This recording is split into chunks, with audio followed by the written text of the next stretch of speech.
గమనించామంటే 33, 34 వచనాలు మనం చదువుకుంటాం. హెబ్రీ పత్రిక పిల్లలు కూడా లేచి మధ్యలో లేచారంటే మీ పడతాయి, అందరూ మౌనం కూర్చోవాలి. హెబ్రీ పత్రిక 11వ అధ్యాయం 33, 34 వచనాలు అందరం కలిసి మనం చదువుకుంటాం. చదవండి. వారి విశ్వాసం ద్వారా రాజ్యములను జయించి, నీతి కార్యములను జరిగించి, వాగ్దానములను పొందిరి, సింహముల నోళ్ళు మూసిరి, అగ్ని బలమును చల్లార్చిరి, ఖడ్గధారను తప్పించుకొని, బలహీనులుగా ఉండి బలపరచబడి, యుద్ధంలో పరాక్రమశాలులై అన్యుల సేనలను పారద్రోలిరి. మనం గమనించామంటే అక్కడ రాయబడినటువంటి మాట 33, 34 వచనాల్లో ఎవరి గురించి రాయబడింది ఇది అని చూసినప్పుడు చెప్పండి, ఎవరి గురించి రాయబడింది ఇది? విశ్వాసవీరులే. ఎవరైనా సింహాలలో మూసింది ఎవరు? అగ్ని బాణాన్ని చల్లార్చింది ఎవరు? దానియేలు. కాబట్టి వాళ్ళ పేరు రాయబడలేదు కానీ వాళ్ళే. ఇది విశ్వాసవీరుల జాబితా, సాక్షి సమూహం. చూడండి, దానికి ఏంటంట? సాక్షి సమూహం. విశ్వాసవీరుల జాబితాలో మరి దానియేలు పేరు ఇక్కడ రాయబడినప్పటికీ దానియేలు కూడా ఉన్నాడు. కనుక దానియేలు చేసిన పని ఏంటంటే విశ్వాసం ద్వారా సింహముల నోళ్లను మూయించాడు. దానియేలు వాళ్ళ స్నేహితులు షడ్రకు, మేషకు, అబేద్నెగో అనేటువంటి వాళ్ళు ఏం చేశారంటే అగ్ని బలమును చల్లార్చారు. మరి అగ్ని లేచినప్పుడు కూడా వారి దేహము, వస్త్రాలు, వాళ్ళ వెంట కూడా కాలిపోలేదు. ఎందుకు ఈ వాక్యాలు చదివించాడని మీకు ప్రశ్న రావచ్చు. దానియేలు మరి బబులోను చెరలోకి వెళ్ళే సమయానికి దానియేలు వయసు సరిగ్గా 14 నుంచి 15 సంవత్సరాలు. ఎన్ని సంవత్సరాలు? 14 నుంచి. ఇప్పుడు షాలేము కూడా సరిగ్గా 14 అయిపోయి 15 పడ్డాయి.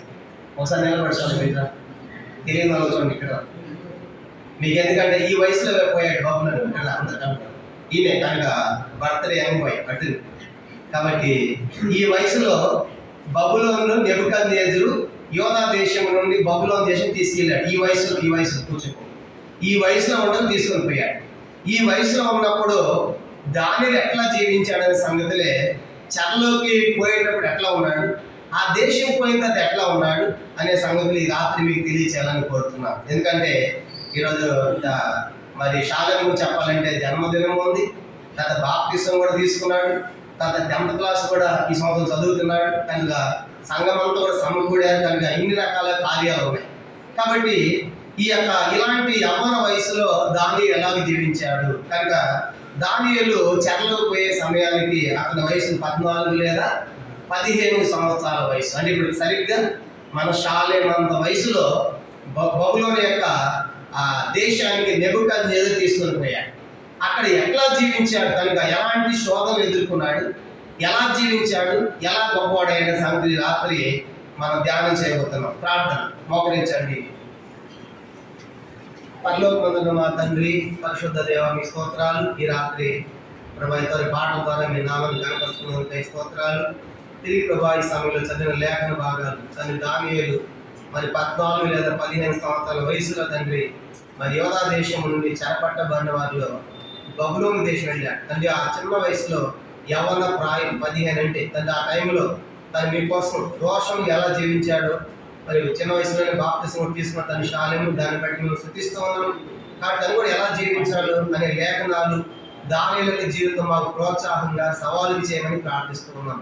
ఇది షాలేముకే కాదు, తండ్రి చేరువచ్చిన మా అందరికి కూడా తల్లిదండ్రులుగా మా పిల్లల్ని ఎలా మీరు తయారు చేయాలో కూడా, ఎలా పెంచాలో కూడా, ఎలా మీ కొరకు సిద్ధపరచాలో కూడా ఈ రాత్రి మాకు నేర్పించండి. యవ్వన కాలం నుండి ఎవరైతే ఈ వయసులో ఇంకా బాప్తిసం లేనారు ఉన్నారో ఈ రాత్రి వారితో కూడా మీరు మాట్లాడవలసిందిగా ప్రార్థిస్తున్నాం. ఆ యొక్క దాసు నన్ను కూడా మీ చూసాన్ని మరుగుపరచండి. నాకు మాకు కావాల్సిన వాక్యాలు దయచేయండి. వచ్చిన ప్రజలకి స్తోత్రాలు. ఇంకా రావాల్సిన మీ ప్రజలు మార్గ మధ్యంలో ఎవరు ఏర్పాట్లో ఉన్నారు నడిపించి మహిమ పొందమని, సహాయపడమని, సమీపంలో దీవెనకరంగా చేయమని యేసుక్రీస్తు వారి పరిశుద్ధమైన నామంలో ప్రార్థించి స్తుతించి అతి వినముగా వేడుకొనిచున్నాము తండ్రి. ఆమేన్. మీరు మనం గమనించామంటే మరి యోధా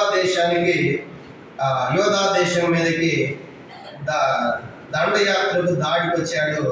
ఎవరంటే ఆయన బబులోను రాజైన నెబుకద్నెజరు. అలా దాడికి వచ్చినప్పుడు దాదాపుగా యెరూషలేము పట్టణం మీద 3 సార్లు దాడి జరిగింది. 3 దఫాలుగా చెరలోకి వెళ్ళారు. దానియేలు పోయింది మొదటి దఫాలోనే. ఎన్ని దఫాలు చెప్పండి? మొదటి దఫా. అప్పుడు దానియేలు వయసు 14 లేదా 15 సంవత్సరాలు. ఆ సంవత్సరాల టైంలో ఆయన యోనా దేశం నుండి బబులోను దేశానికి దాసుడిగా చెరలోకి వెళ్ళాడు. వాస్తవానికి దానియేలు తప్పు పాపం చేసి కాదు, కానీ ఇశ్రాయేలు చేసిన పాపాన్ని బట్టి ఆ ప్రజలతో పాటు దానియేలు కూడా ఆ చెరలోకి వెళ్ళవలసి వచ్చింది. అప్పటికే దానియేలు దేవుని యందు నమ్మించిన వాడిగా మనం చూస్తున్నాం. దానియేలుకి విశ్వాసకరమైన సవాలుకునే జీవితాలు. ఈ రాత్రి ఆ యొక్క దేశానికి ఎలా పోతున్నాడు అనే సంగతులు 10 సంగతులు మీకు జ్ఞాపకం చేయాలని కోరుతున్నాను. ఈ వయసులో ఆయన చెరలోకి వెళ్తున్నప్పుడు తనకు సంభవించిన పరిస్థితులు ఎలా ఉన్నాయి, ఆ దేశం పోయిన తర్వాత ఆ దేశంలో దేవుడి కోసం ఎలా జీవించాడో కూడా 2 పాటలుగా మీకు చెప్తాను. మొదటిది ఆ దేశము వెళ్తున్నప్పుడు ఆయన వయసులో ఉన్న పరిస్థితి లాంటి కూడా 10 సంగతులు మీకు జ్ఞాపకం చేస్తాను. తర్వాత ఆ దేశం పోయిన తర్వాత ఆ దేశంలో ఎలాగ జీవించాడో కూడా ఒక 7 సంగతులు మీకు తెలియజేస్తాను. ఇవన్నీ కూడా మనము 8:30 ముగించేసుకుంటాము, తన భోజనాలు ఉన్నాయి కాబట్టి ఇవన్నీ కూడా మనం చూద్దాం. మొదటిది దానియేలు యొక్క వయసు 14 లేదా 15 సంవత్సరాల వయసు. ఇంకా మాట చెప్పాలంటే ఇంకా స్పష్టంగా చెప్పాలంటే ఆ దాడి జరిగినటువంటి కాలము 606లో దాడి జరిగింది. చెప్పండి ఏ సంవత్సరం ఉంటుంది? క్రీస్తు పూర్వం 606లో బబులోను రాజైన నెబుకద్నెజరు దాడి చేశాడు. అప్పుడు దానియేలు యొక్క వయసు 14 లేదా 15 సంవత్సరాలు. ఆ కాలాన్ని గుర్తుపెట్టుకోవాలి. అంటే దానియేలు 14 15 సంవత్సరాలు అంటే ఆయన ఎప్పుడు పుట్టి ఉండాలి అంటే క్రీస్తు పూర్వం 620లో పుట్టి ఉండాలి దానియేలు. అలా దాడి జరిగినప్పుడు దానియేలుకి సంభవించిన పరిస్థితులు 10 సంగతులు చూద్దాం. మొదటిది రాసుకుందాము. మొదటిది ఏంటంటే దానియేలు తన కుటుంబానికి దూరం అయ్యాడు. చెప్పండి, దానియేలు ఏమైనా తన కుటుంబానికి దూరం అయ్యాడు. చూడండి, ఇప్పుడు యుద్ధం జరుగుతూ ఉంది కనుక మరి రష్యా యుద్ధం జరుగుతూ ఉంది, హమాస్ పాలస్తీన్ యుద్ధం జరిగిన మాట, ఇస్రాయేల్ యుద్ధం జరుగుతూ ఉంది. యుద్ధాల టైంలో ఏమవుతుందని చెప్పండి, వాళ్ళు తల్లిదండ్రులు అందరూ కూడా చెదిరిపోతారు. తల్లి ఎక్కడో పిల్లి ఎక్కడో, ఎక్కడ బాంబు పడుతుంది, ఎవడు సస్తాడు ఎవడు బతుకుతాడు ఏమి కూడా తెలియదు అనమాట. దాడి కూడా అలాగే ఉంటుంది కనుక దాడి చేయడం అంటే. అలాంటి పరిస్థితుల్లో ఈ దానియేలు యొక్క మొదటి విషయం జ్ఞాపకం చేసిందంటే కుటుంబాలకు దూరం అయిపోయారు. అంటే తల్లిదండ్రులు, అక్క చెల్లెళ్ళు ఎలా ఉన్నారో వాళ్ళందరూ దూరం అయిపోయారు. ఆలోచించండి, ఈ వయసులో దూరం అయితే ఎలా ఉంటుంది? తల్లిదండ్రులు లేకపోతే కుటుంబీకులతో అప్పుడు దాకా ఉండి 15 సంవత్సరాల వయసు రాగానే అందరూ దూరం అయిపోతే ఎలా ఉంటుందో ఊహించండి. కనుక అది మొదటి సంగతి. దానియేలు అలాగా కుటుంబానికి దూరం అయ్యాడు.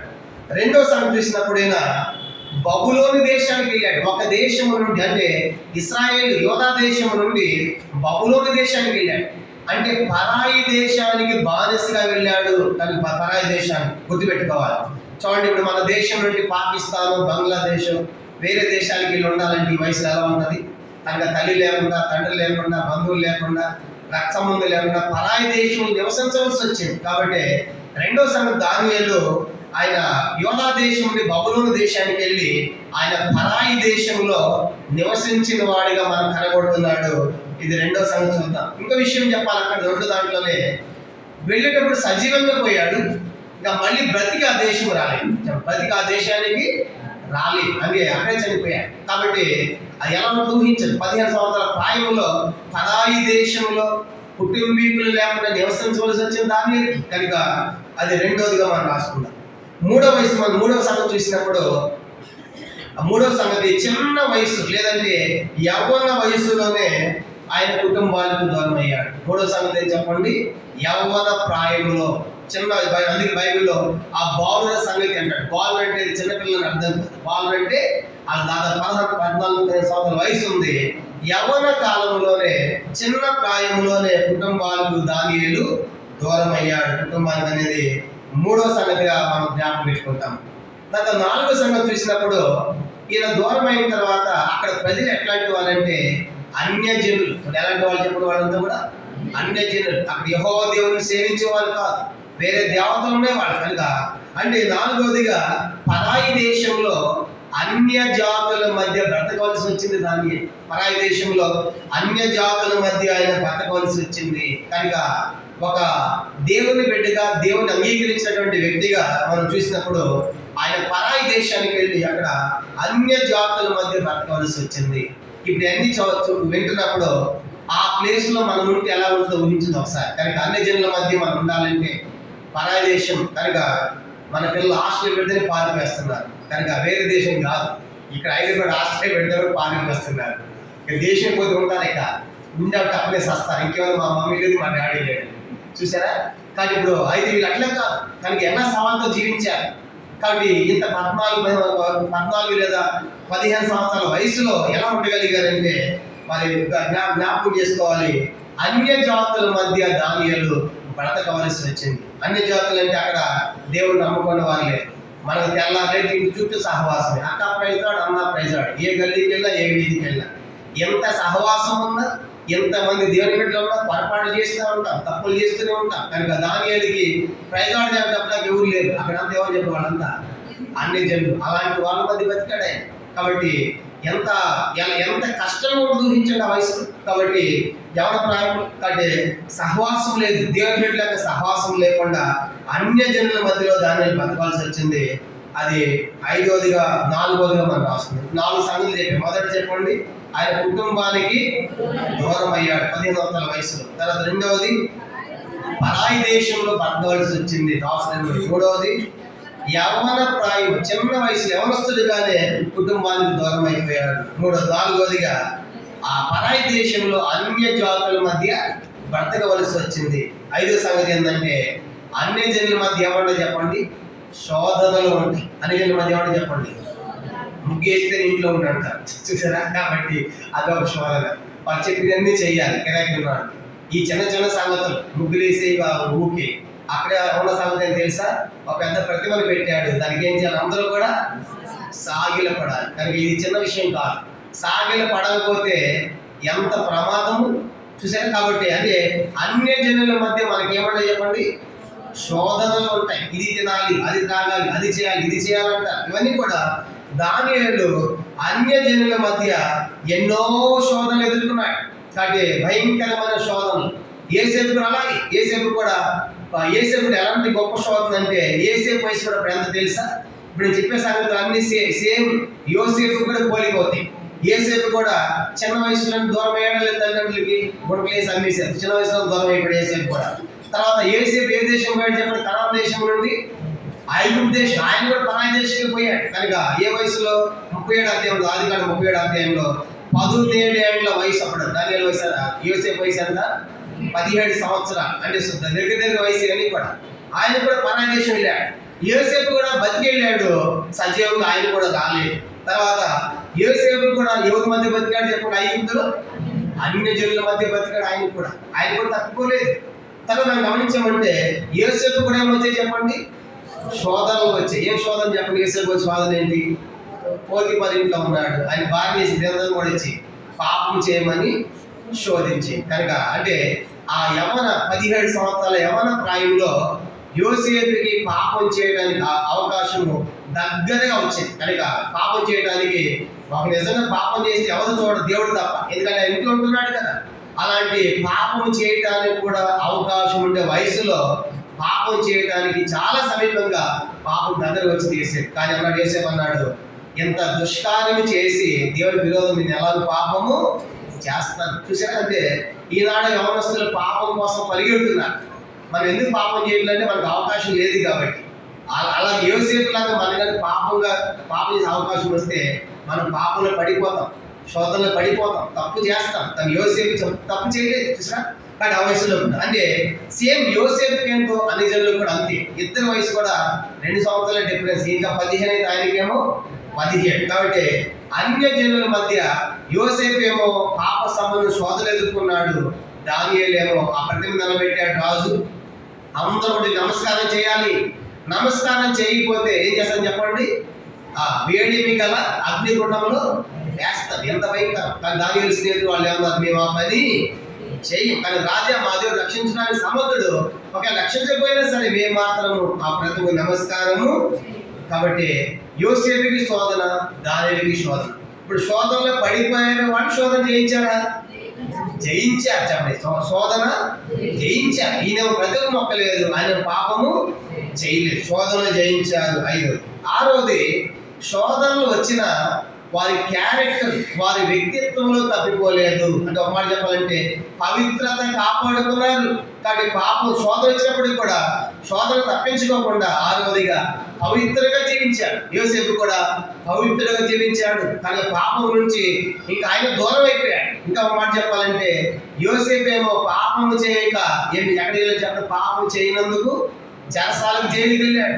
కనుక పాపం చేయనందుకు ఏం చేసిన ఒకరోజు ఆ పోతీఫరు భార్య ఏం చేసిందంట, బలవంతంగా అది పట్టుకొని యోసేపు ఆమె దగ్గర నుంచి పారిపోయినప్పుడు యోసేపు యొక్క చెంగు వస్త్రం అయిపోయిందంట, ఆ ఇంట్లో ఉండిపోయింది. అప్పుడు ఈ వస్త్రం పంపించి నన్ను పాడు చేశాడు, కానీ నన్ను అల్లరి చేశాడని చెప్పగానే వెంటనే రాజు చేసి చెప్పండి యోసేపుని ఖైదుని చెరసాలు పెట్టాడు. అంటే పాపము చేయనందుకు ఆయనకి చెరసాల.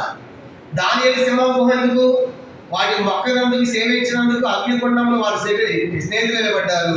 దానియేలు సింహ గుహలో వేయబడ్డారు. అంటే ఇద్దరు కూడా శోధనలలో పవిత్రతను కాపాడుకున్నారు.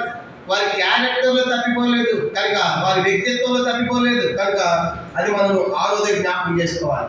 కానీ ఇప్పుడు ఆలోచించాలి, మనం తెల్లవారు లేచిన కుటుంబాలతో ఉన్నాం, మన సొంత దేశంలో ఉన్నాం, విశ్వాసులతో ఉన్నాం, సహవాసులతో ఉన్నాము.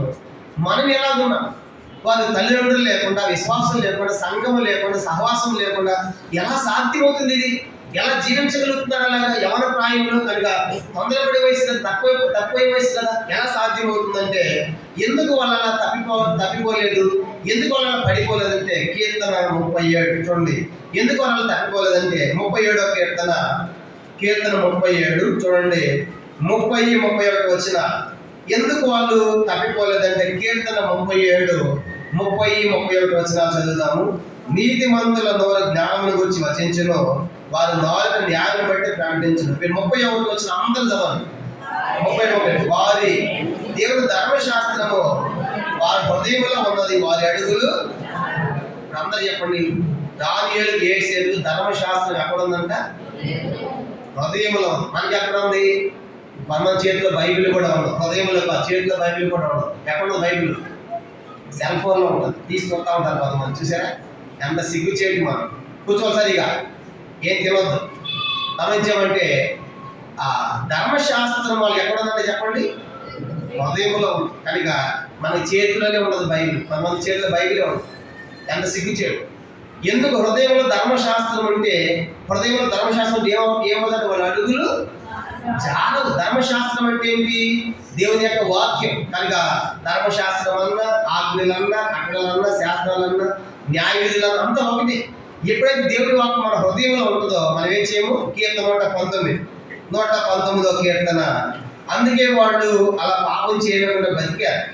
119వ కీర్తన మనం గమనించామంటే చూడండి, 9వ వచనం తర్వాత 11వ వచనం. కీర్తన 119వ కీర్తన 9వ వచనం మొట్టమొదట. యవనులు దేని చేత తమ నడకను శుద్ధిపరచుకుందరు, నీ వాక్యమును బట్టి దాన్ని జాగ్రత్తగా చూచుకొని చేతనే కదా. 11వ వచనం, నీ ఎదురు నేను పాపం చేయకున్నట్లు నా హృదయములో నీ వాక్యమును. ఇప్పుడు చెప్పండి, వాళ్ళు ఎందుకు పాపం చేయలేకపోయారు? వాళ్ళకి వాక్యం ఎక్కడుందంట?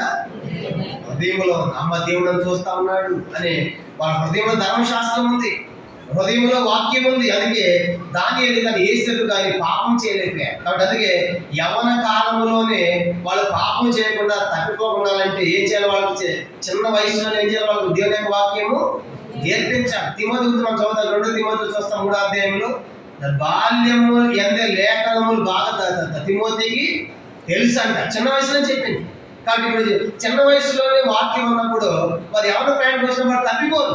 వాళ్ళ తల్లిదండ్రులు లోపడతారు. ఇద్దరు వాళ్ళు చాలా మంది తల్లిదండ్రులు, అన్న మావాడు మా మాట వినలేదన్నా కనుక మన కోసం ప్రార్థన చేయండి, వాడితో మాట్లాడి ఇప్పుడే వింటాం, ఇప్పుడే మాట వాడు చెట్టు అంత అయ్యాడు. కానీ చెట్టు అంత అయిన తర్వాత ఇప్పుడేం చేస్తాడు? నిన్నే కొడతాడు, లేకపోతే బెదిరిస్తాడు, వెళ్ళిపోతాడు. ఎందుకు? బాల్యంలో చెప్పలేదు కదా, ఎవరి ప్రయాణం చెప్పలేదు కదా. కానీ ఇప్పుడు అందుకే మొక్క మురానై. అందుకే ద్వితీయోపదేశం 6వ అధ్యాయంలో 4-5 వచనాల్లో మన పిల్లలు చిన్న వయసులోనే కూర్చున్నప్పుడు, పడుకున్నప్పుడు, లేచినప్పుడు వాటి గురించి మాట్లాడుతూ రావాలి. కానీ ఇప్పుడు దానియేలుకి యోసేపు తన హృదయంలో వాక్యం ఉంది. అందుకే వాళ్ళ శోధనలు వస్తున్నా కూడా వాక్యాన్ని బట్టి వాళ్ళు అడుగులు జాడటం లేదు, వాక్యాన్ని బట్టి వాళ్ళు పాపము చేయటం లేదు. కాబట్టి ఇది 6వ సంగతి మనం జ్ఞాపకం పెట్టుకుంటాం. 7వ సంగతి, ఎందుకు వాళ్ళు ఆ పాపం చేయలేకపోయారంటే 7వదిగా వాక్యము చేత నడిపించబడ్డారు. వాక్యము చేత, వాక్యం హృదయం ఉంది కాబట్టి వాక్యాన్ని బట్టి నడుచుకుంటున్నారు.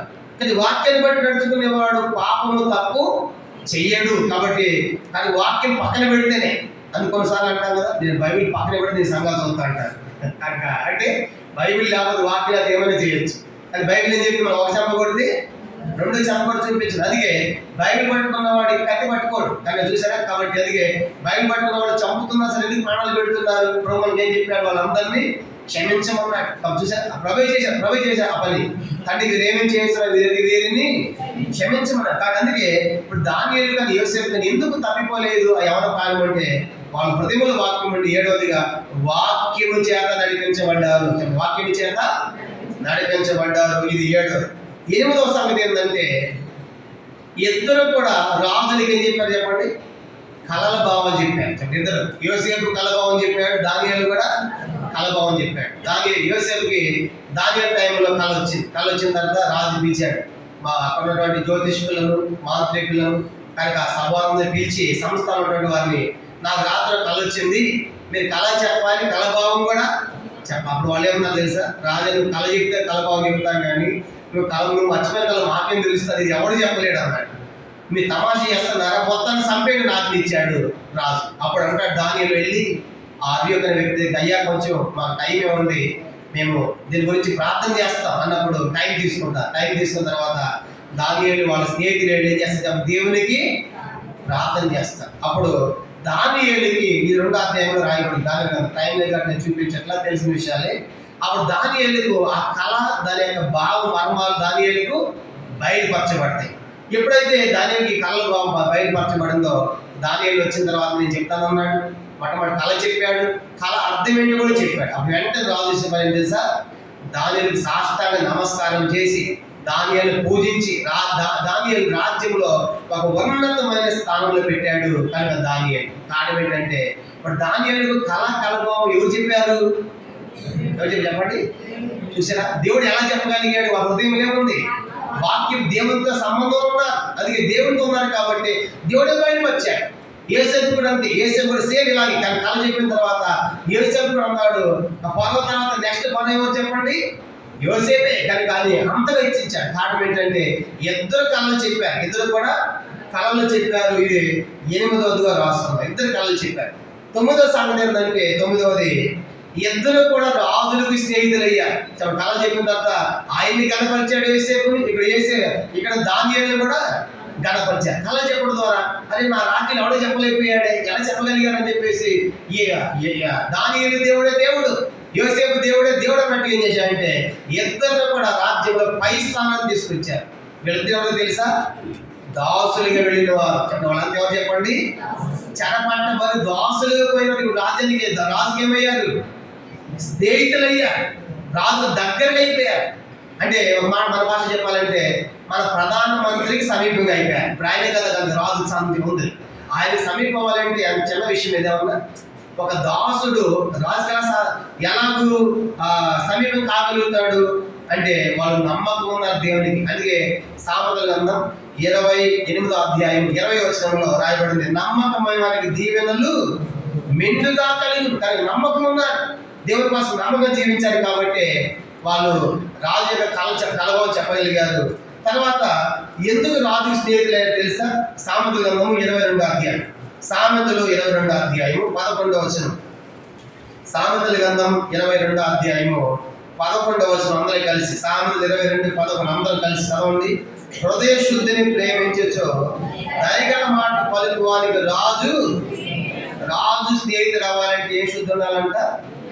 హృదయం. అంటే మంది టక్టిక్ పై హృదయాలు వేసుకుని రావడం కాదు, హృదయంలో శుద్ధి ఉండాలి. అంటే పాపము చేయకుండా ఉన్నారు, వాళ్ళు తప్పు చేయకుండా పవిత్రంగా ఉన్నారు. చూసారా, మనమైతే మాత్రం ముస్తాబై టక్కి మనం వస్తాం, లోపలంతా కూడా కలమోసాడు. వేడి పండు చూడు పైకి మాత్రం బాగుంటుంది, లోపల ఎన్ని ద్వేషాలు, ఎన్ని కక్షలు, ఎన్ని పాకలు, ఎన్ని అసూలు ఉంటాయి. వాళ్ళు హృదయం శుద్ధిగా ఉంది. యోసేపు కానీ దానియేలు కానీ చదువుకున్న హృదయం ఏముంది? వాళ్ళకి వాక్యం ఉంది. అది హృదయంలో వాక్యం ఉంది కాబట్టి, ధర్మశాస్త్రం ఉంది కాబట్టి వాళ్ళు ఏమైనా రాజుకు అదే చదువుకున్న కనుక ఎవరైతే హృదయ శుద్ధి కలిగి ఉంటారో వాళ్ళు రాజుకి ఏమవుతారంట? స్నేహితులు అవుతారు. తర్వాత రాజు ఎందుకు నిలబడగలిగారు వాళ్ళు? అయితే సామెతలు 22 అధ్యాయం 29 వచ్చాను. సామెతలు 22:29 చదువుదాము. తన పనిలో నిపుణత గలవాడిని తీర్చిదివా, అల్పులైన వారి కాదు, వాడు రాజు ఎదుటని నిలిచి రాజు నిలగలిగారు. ఎదురంటే కాడితే వారి పనులు ఏమన్నారు చెప్పండి? నిపుణత ఉన్నది. కనుక ఆ రీతిగా 9వ సంగతి ఏంటంటే, 9వదిగా వారు రాజుకు స్నేహితులు. హృదయ శుద్ధిని బట్టి రాజుకు స్నేహితులయ్యారు. 10వ సంగతి ఆఖరిది ఏంటంటే, ఇద్దరు కూడా యోసేపు కానీ దానియేలు కానీ రాజు తర్వాత నెక్స్ట్ రాజు ఎవరు చెప్పండి? ఇక్కడేమో ఐగుప్తులో యోసేపు, బబులోనులేమో దాని. అంటే రాజు తర్వాత వాళ్ళు ఆ దేశంలో పాలకులు గాను, ప్రధానులు గాను, ఏలికలు గాను దేశాన్ని వెళ్ళారు దాసులకు పోయి. అది రాత్రి ఏం చెప్పానంటే, ఏ వయసులో పోయిన వాళ్ళు చెప్పండి? చాలా వయసులో 15 సంవత్సరాల వయసులో పోయి ఇంతగా కాపాడుకొని ఇన్ని గొప్ప కార్యాలు చేసి ఆ దేశాన్ని వెళ్ళారంటే ఎంత సవాల్తో వాళ్ళు జీవించి ఉండాలి. చూసి ఎట్లా జీవించారు ఇవన్నీ కూడా. ఇప్పుడు వాళ్ళు సంభవించిన పరిస్థితులు ఇవన్నీ కూడా మొదటి చెప్పండి, కుటుంబాలకు దూరం అయ్యారు. రెండవదిగా యోసేపు ఐగుప్తు పోతే దానియేలేమో బబులోనుకు పోయాడు. ఇద్దరు బతికొండకు పోయారు, సజీవంగా తిరిగి రాలేదు. మూడో సంగతి చూసుకున్నాము, యవ్వన వయసులో చిన్న ప్రాయంలోనే కుటుంబాలు దూరం అయ్యారు. నాలుగవదిగా పరాయి దేశంలో అన్ని జాతుల మధ్య వాళ్ళు బతకవలసి వచ్చింది. 5 మనం చదువుకున్నాము. 5వదిగా వారి శోధనలు ఎదుర్కొన్నారు. స్తుతియో మహిమ ఘనత నీకే, యుగ యుగముల వరకు.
అంటే వాళ్ళు పరాయి దేశంలో ఎక్కడ బతికారంట. 4వదిగా అన్య జనుల మధ్య బతికారు మనం చదువుకున్నాం. తర్వాత 5వ సంగతి చెప్పండి, పరాయి దేశం వాళ్ళు ఏమి ఎదుర్కొన్నారు? శోధనలు ఎదుర్కొన్నారు. శోధనలో కూడా వారు తప్పిపోలేదు, పడిపోలేదు. కారణం ఏంటి? వారి హృదయంలో ధర్మశాస్త్రం వాక్యం ఉందని చూసుకున్నాం. 7వదిగా వాళ్ళు ధర్మశాస్త్రం వాక్యం చేత వాళ్ళు నడిపించబడ్డారు. 8వదిగా వారు రాజులకి ఏం చెప్పారు చెప్పండి? కలల భావన కూడా చెప్పారు. 9వదిగా రాజుకి ఏమయ్యారు? వాళ్ళు స్నేహితులయ్యారు. 10వది రాజు తర్వాత వాళ్ళు ఏమయ్యారు? దేశంలో రాజులయ్యారు, ప్రధానులయ్యారు, ఏలికలయ్యారు. కారణం ఏంటంటే అంతగా దేవుడు వాళ్ళు హెచ్చించారు. అయితే ఇప్పుడు ఆ దేశం పోయారు.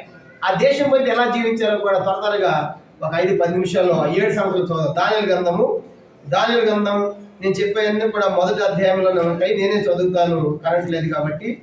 దానియేలు గ్రంథం 1వ అధ్యాయం.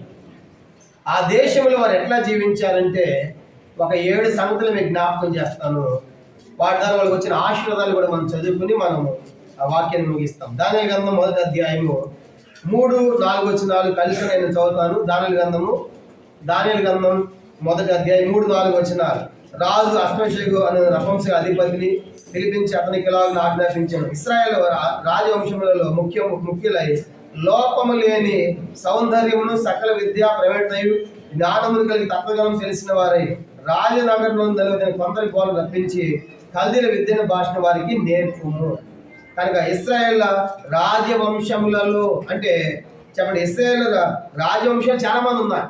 దానియేలు అంటే చరిత్ర ప్రకారము హిజ్కియా యొక్క రాజవంశానికి చెందినవాడు. హిజ్కియా రాజు మనకు తెలుసు కదా, మందరం తలుపులు తెరిచాడు కదా. ఆ హిజ్కియా యొక్క రాజవంశానికి చెందినవాడే, ఆ హిజ్కియా యొక్క రాజవంశానికి చెందినటువంటి వాడని దానియేలు చరిత్రకారులకు అభిప్రాయం. అయితే వారు దాన్ని ఎట్లా జీవించాడు? 6వ వచనం చూడండి. దానియేలు 1:6. యూదులలో నుండి దానియేలు, హనన్య, మిషాయేలు, అజరేలు వారు వీరిలో నుండిరి. యూదులలో నుండి అంటే మొదటి సంగతి ఏంటంటే యూదుల్లో నుండి ప్రత్యేకంగా జీవించారు. యూదుల నుండి సపరేట్ కానీ ప్రత్యేకంగా జీవించిన వారికి మనకు కనబడతారు.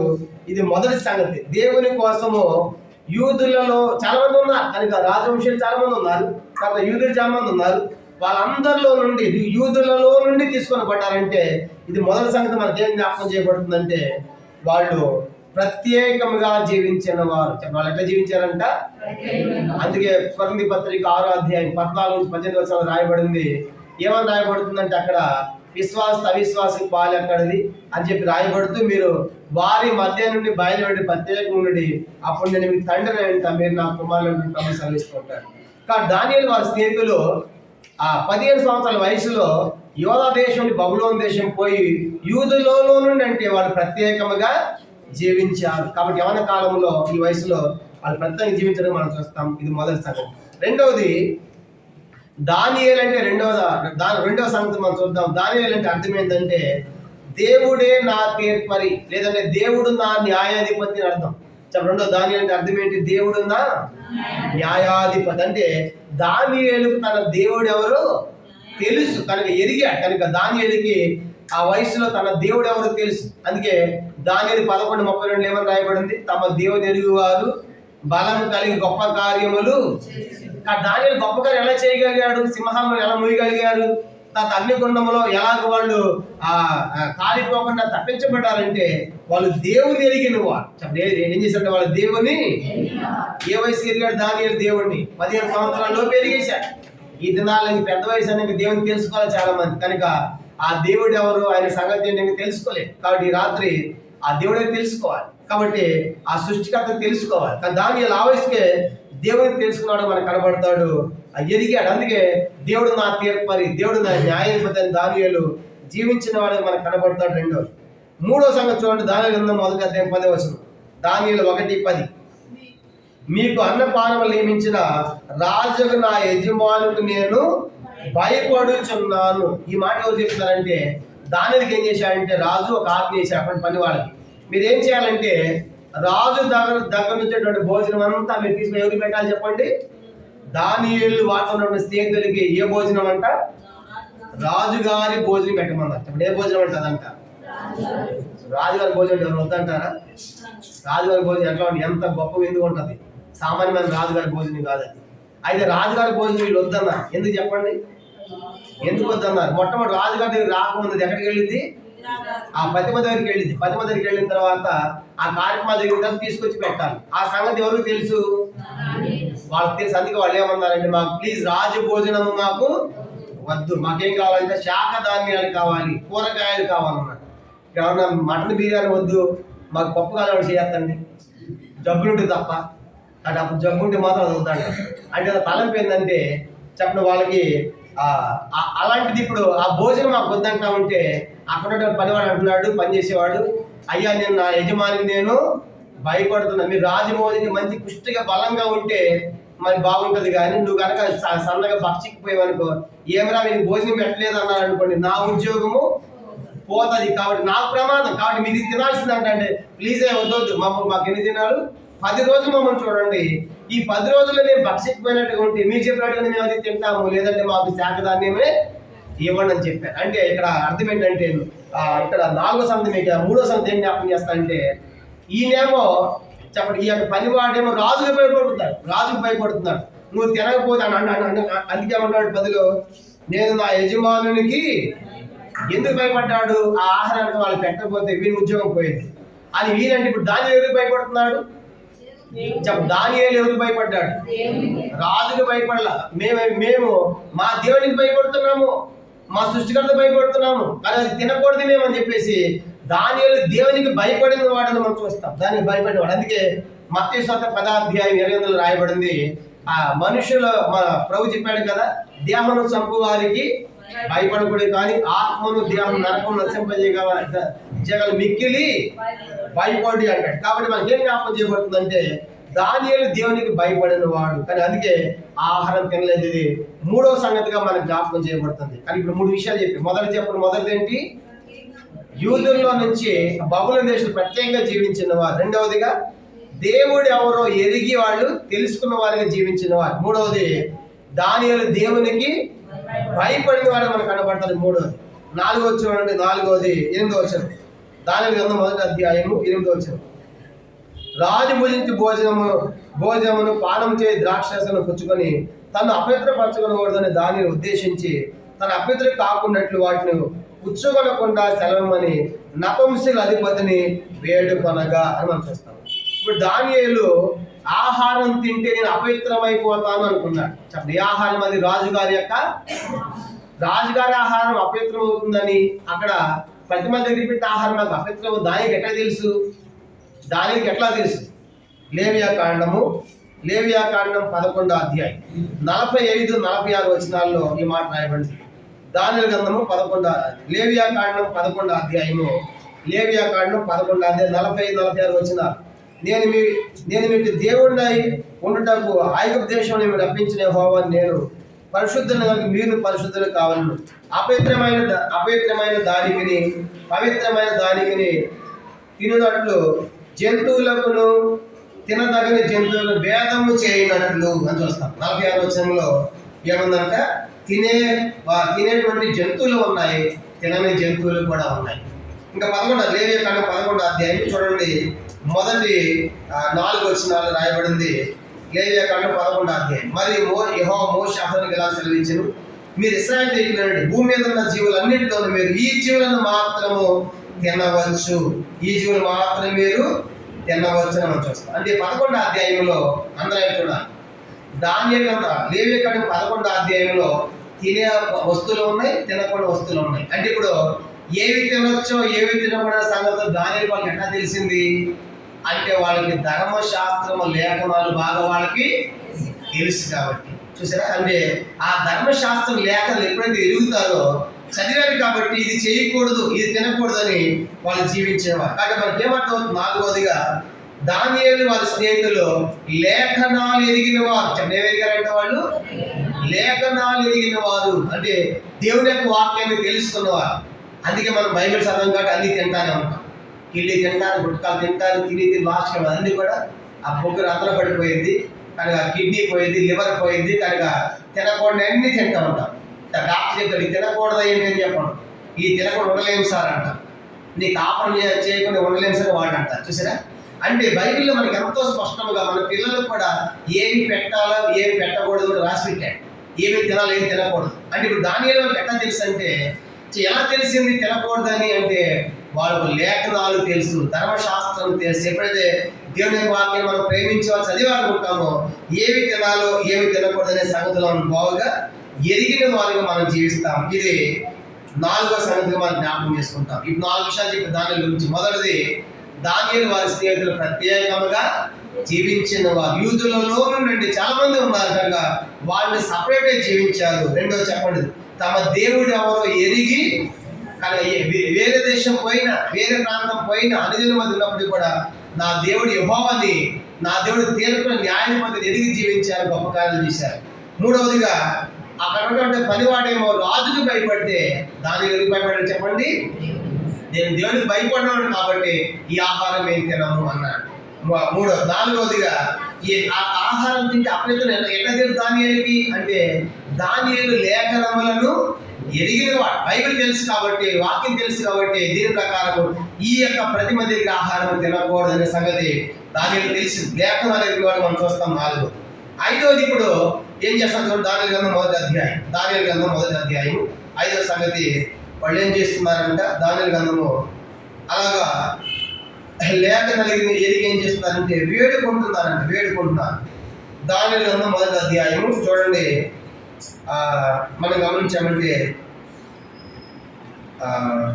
8-9 వచనాలు. దాంట్లో ఒక మాట మీరు జ్ఞాపకం చేస్తాను. 8వ వచనం చివరిలో రాయబడి చూడండి. 8వ చివరిలో వేడుకొనగా ఏమని వేడుకుంటున్నారు, మాకు ఈ ఆహారం వద్దయ్యా, కానీ మాకు శాఖ ధాన్యాలు ఏమని చెప్పారు. కానీ వేడుకొనగా అంటే అర్థం ఏంటి చెప్పండి, లోపల వాళ్ళకి ఆశ ఉంది, అపేక్ష ఉంది, ఈ ఆహారం మేము తినకూడదు కనుక మేము దేవుడు ఎరిగిన వాళ్ళు కాబట్టి అని చెప్పేసి లోపల వేడుకోవడం అంటే చిన్నగా మనం రాయకూడదు, ప్లీజ్ ఇది మాకు వద్దు కానీ అని వేడుకుంటున్నారు, బతిమాడుకుంటున్నారు. దేనికోసము, బిర్యానీ పెట్టమన్నారు, బిర్యానీ మాకు వద్దని చెప్పండి, బిర్యానీ మాకు వద్దు, మాకు శాఖ ధాన్యాలే కాదు వేడుకుంటున్నారు. మనం దేని వేడుకుంటాం చెప్పండి, మనకంతా ఉంటా ఉంటారు, మాకు ఇది కాదు మాకు బిర్యానీ కావాలంట మన బయటికి. చూసారా, అంటే దానియేలు వాళ్ళు వేరే దేశం పోయినప్పటికి కూడా ఎట్లా జీవించగలిగారు, ఇవన్నీ కూడా 15 సంవత్సరాల ప్రాయంలో ఇంత నిష్టగా ఎలా జీవించాడంటే దానియేలులో ఆశ ఉంది, నేను దేవుని కోసం జీవించాలి అని చెప్పేసి ఉద్దేశించాడు, అపవిత్రం అయిపోవాలని ఉద్దేశించాడు. కాబట్టి ఆయన వేడుకుంటాడు, అయ్యా ప్లీజ్ మాకు ఆహారం వద్దు అంటే లోపల ఆశ ఉంది, అపేక్ష ఉంది. మనం కూడా దేవుని కోసం జీవించాలని లోపల ఏమన్నా మనం కూడా ఆశ ఉంటే ఏదైనా చేస్తాం, అపేక్ష ఉంటే ఏదైనా చేస్తాం దేవుని కోసం. మనకు ఆశ లేదు కనుక ఏదో తింటాం సాగిపోదానికి అయిపోతుంది మన జీవితాలు. కానీ ఇవన్నీ కూడా దానిలో మనకు సవాళ్ళతో కూడా జీవితాన్ని నేర్పిస్తున్నాడు. ఇది 5గా మనం చూస్తాం, ఆశ ఉంది. ఇప్పుడు ఆశ ఉండటమే కాదు, ఇప్పుడు 8వ వచనం 9వ వచనం ఏం పెట్టారంటే వాళ్ళు చూడండి, ఏం పెట్టారు వాళ్ళకి మనం గమనించామంటే 9వ వచనం, దేవుడు నపుంసకుల అధిపతి దృష్టిగా దానియేలు నాకు కృపా కటాక్షమునంద అనుగ్రహించాను. ఇప్పుడు ఆశ ఉండటమే కాదు, ఇప్పుడు ఆశ సఫలమైపోయింది.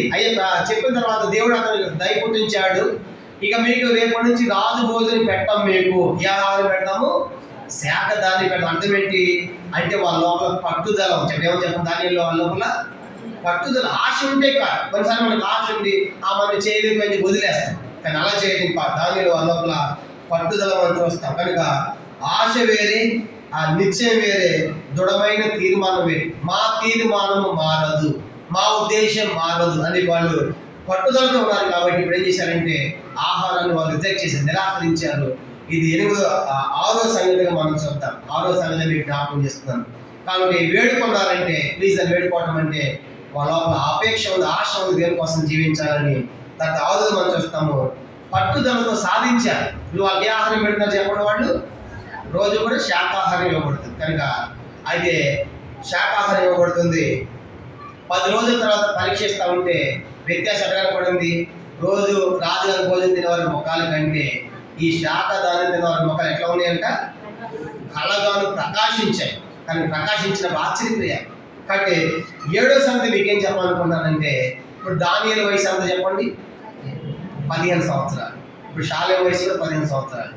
15 సంవత్సరాల వయసులో శరీర కోరికలు, శరీర ఆశలు ఏం చేసి చెప్పండి, చంపుకున్నారు. బిర్యానీ వాళ్ళకి వద్దని కాదు, బిర్యానీ ఎవరు వద్దంటారు, జబ్బు ఉంటే తప్ప, అందరూ తింటారు.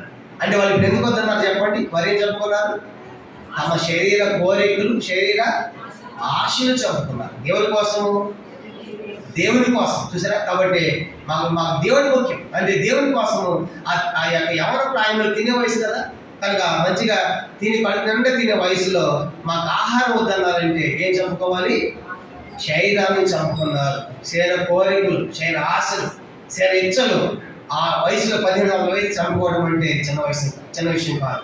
అలాగే వాళ్ళు తమ శరీర కోరికలను, శరీర ఇచ్చలను చంపిన వాళ్ళు మనం చూస్తాం. అందుకే యోసేపు కూడా అలాగే చేశారు. తన శరీర కోరికలు, ఇచ్చలు పాపం చేయకుండా వాళ్ళు తమ శరీరాలను, తన కోరికలు అణుచుకున్నారు. కాబట్టి వాళ్ళ గొప్పవారు కాగలిగారు. కాబట్టి ఈ రాత్రి దానియేలుతో మనకి ఎంతైనా సవాలుగా ఉంది. దానియేలులో 7 సంగతులు చెప్పారు. మొదటి ఏం చెప్పండి, దాని 1:6 యూదులలో అంటే వాళ్ళు ప్రత్యేకముగా జీవించిన వారని చూసాం. 2వ చెప్పండి, దాని అంటే అర్థము దేవుడు నా న్యాయాధిపతి, నా తీర్పుని అర్థం అంటే దేవుని ఎరిగిన వారిగా జీవించారు. వేరే దేశం పోయినా, పరదేశం పోయినా, అన్నిటి మధ్య ఉన్నప్పుడు కూడా తమ దేవుడు ఎవరో ఎరిగి జీవించారు. 3వ మనం చూసాము, అక్కడ ఉన్నటువంటి 10 వాడు రాజులు భయపడితే, అయ్యా నువ్వు రాజుకి భయపడుతున్నావు కానీ మేము సృష్టికర్త భయపడాలి, మా దేవునికి భయపడాలి, కాబట్టి మీ ఆహారము భుజించమన్నారు. 4 చూసాము. అపవిత్రపరచడం దానికి ఎట్లా తెలుసు అంటే దాని యొక్క లేఖనాలు వాక్యం ఎరిగినవాడు కాబట్టి అలా చేయగలిగాడు. 5వదిగా లేఖనాలు తెలుసు కాబట్టి ప్లీజ్ ఈ ఆహారం మాకు వద్దని వేడుకుంటున్నారంటే వాళ్ళ లోపల ఆశ ఉంది, అని అపేక్ష ఉంది, మేము జీవించాలి దేవుని కోసం అని. తర్వాత 6వ మనం చూసాము, ఆశ ఉంటమే కాదు దృఢమైన తీర్మానము నిశ్చయత కూడా వారి లోపల ఉందని మనకు జ్ఞాపకం చేయబడుతుంది. 7వదిగా వారి ఆశలు వారి కోరిక ఏం చేశారంట, దేవుని కోసం చంపుకున్నారు. కాబట్టి ఇవన్నీ కూడా ఇప్పుడు ఇక్కడ కూర్చున్న 15 సంవత్సరాల వయసులో ఉన్నారు ముఖ్యంగా, ఆ తర్వాత మనందరికీ కూడా. కాబట్టి ఎంత చిన్న వయసులో ఎంత గొప్పగా చేసినందుకు కాను మరి వాళ్ళకి మేలు కలిగాయా అంటే ఒక 5 మేలు ఎక్కడ రాయబడి త్వరగా చదివేద్దాము. దాని గ్రంథం 1వ అధ్యాయం 9వ వచనం చూడండి. వాళ్ళకి కలిగినటువంటి ఆశీర్వాదాలు లాభాలు ఏంటి అలా జీవించినందుకు కాను. మొదటి లాభం దాని గ్రంథము 1వ అధ్యాయం 9వ వచనం. దేవుడు నపుంసకుల అధిపతి దృష్టికి దానియేలునకు కృపా కటాక్షము పొంద అనుగ్రహించాను. ఇప్పుడు దానియేలు వారి స్నేహితులు మొదటి పొందిన లాభం ఏంటంటే మనుషుల ఎడలను దేవుని ద్వారా కూడా ఏం పొందారంటే వాళ్ళు కృపా కటాక్షాలు పొందారంటే దేవుని దయ మనుషులదే పొందారు. అందుకే వాళ్ళు మనుషులు మెచ్చుకుంటున్నారు, దేవుని మెచ్చుకుంటున్నారు. నాకు మొదటి లాభం ఏంటంటే కృపాక్షేమాన్ని పొందారు. ఎక్కడికి పోయినప్పుడు మనుషుల యొక్క దయ దేవుని యొక్క దయ వాళ్ళు పొందినారు మనకు కనబడుతుంది మొదటి. 2వది పొందిన లాభం ఏంటి, దానియేలు గ్రంథం 1వ అధ్యాయం 17వ వచనం. దానియేలు 1:17. ఈ 4 గోల సంగతి ఏమనగా దేవుడు వారికి జ్ఞానమును సకల శాస్త్ర ప్రవీణతయు వివేచనయు అనుగ్రహించాను.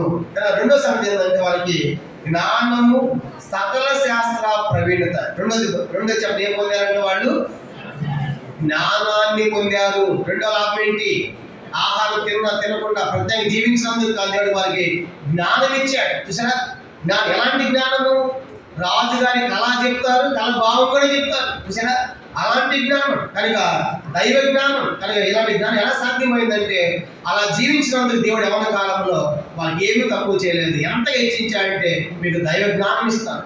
దైవ జ్ఞానం ఎవరు పొందుతారంటే దేవుని దృష్టి మంచి వాళ్ళు ఉండాలి. ప్రసంగి గ్రంథం 2వ అధ్యాయం 26వ వచనం. ప్రసంగి గ్రంథం 2వ అధ్యాయం చూడండి 26 రాయబడింది. ప్రసంగి 2:26. ఏలైనగా దైవ దృష్టికి మంచి వాడు ఉండువానికి దేవుడు జ్ఞానమును తెలివిని ఆనందమును అనుగ్రహించును. కాబట్టి దేవుని దృష్టికి వాళ్ళు ఎట్లా ఉన్నారని చెప్పండి, మంచి వారిగా ఉన్నారు, పవిత్రులుగా ఉన్నారు, అపవిత్రులు లేదు. కాబట్టి దేవుడు వాళ్ళకి జ్ఞానం ఇచ్చాడు, ఆనందం ఇచ్చాడు, ఇవన్నీ పొందుకోగలిగారు. రెండవ లాభం. మొదటి లాభం కృపాక్షేమాలు పొందారు మనుషులతో దేవుని ద్వారా. 2వదిగా వాళ్ళు జ్ఞానాన్ని పొందారు. 3వ మేలు చెప్పండి. 3వది దాని గ్రంథం 1వ అధ్యాయం 19వ వచనం. 3వ సంగతి చూడండి. దానియేలు 1:19. రాజు వారితో మాట్లాడగా వారందరిలో దానియేలు, హనన్య, మిషాయేలు, అజర్య వంటి వారు ఎవరు కనపడలేదు కనుక వారే రాజు సముఖమున నిలిచిరి. కానీ ఇప్పుడు 3వ సంగతి ఏంటంటే వాళ్ళు ఎవరి ముందు నిలబడ్డారు చెప్పండి, రాజుగారి ముందు. ఎవరు వీళ్ళు, దాసులు.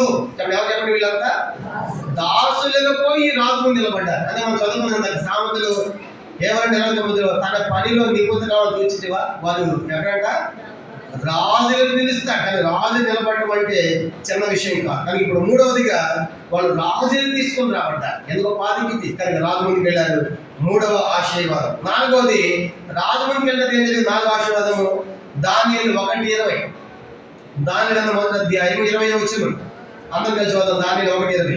చదవండి. వీరు రాజు వీరు ఎంత విచారణ చేయగా జ్ఞాని వివేకములను సంబంధ ప్రతి విషయంలోను వీరు రాజ్యం అనంతకును శత్రుల గాండ్ల గంటను గాఢ విద్యగల గంటను 10 అంతుల శ్రేష్ఠులను తెలియబడేను. ఇప్పుడు ఆ 4వ ఆశీర్వాదం ఏంటంటే 4వ లాభం ఏంటంటే అక్కడ ఉన్నటువంటి ఆ దేశం వారందరికంటే ఎన్ని అంతల శ్రేష్ఠులు వాళ్ళు, అది ఎంత అంటే మిగతా జ్ఞానులందరికంటే కూడా 10 అంతల శ్రేష్ఠులు కాగలిగారు.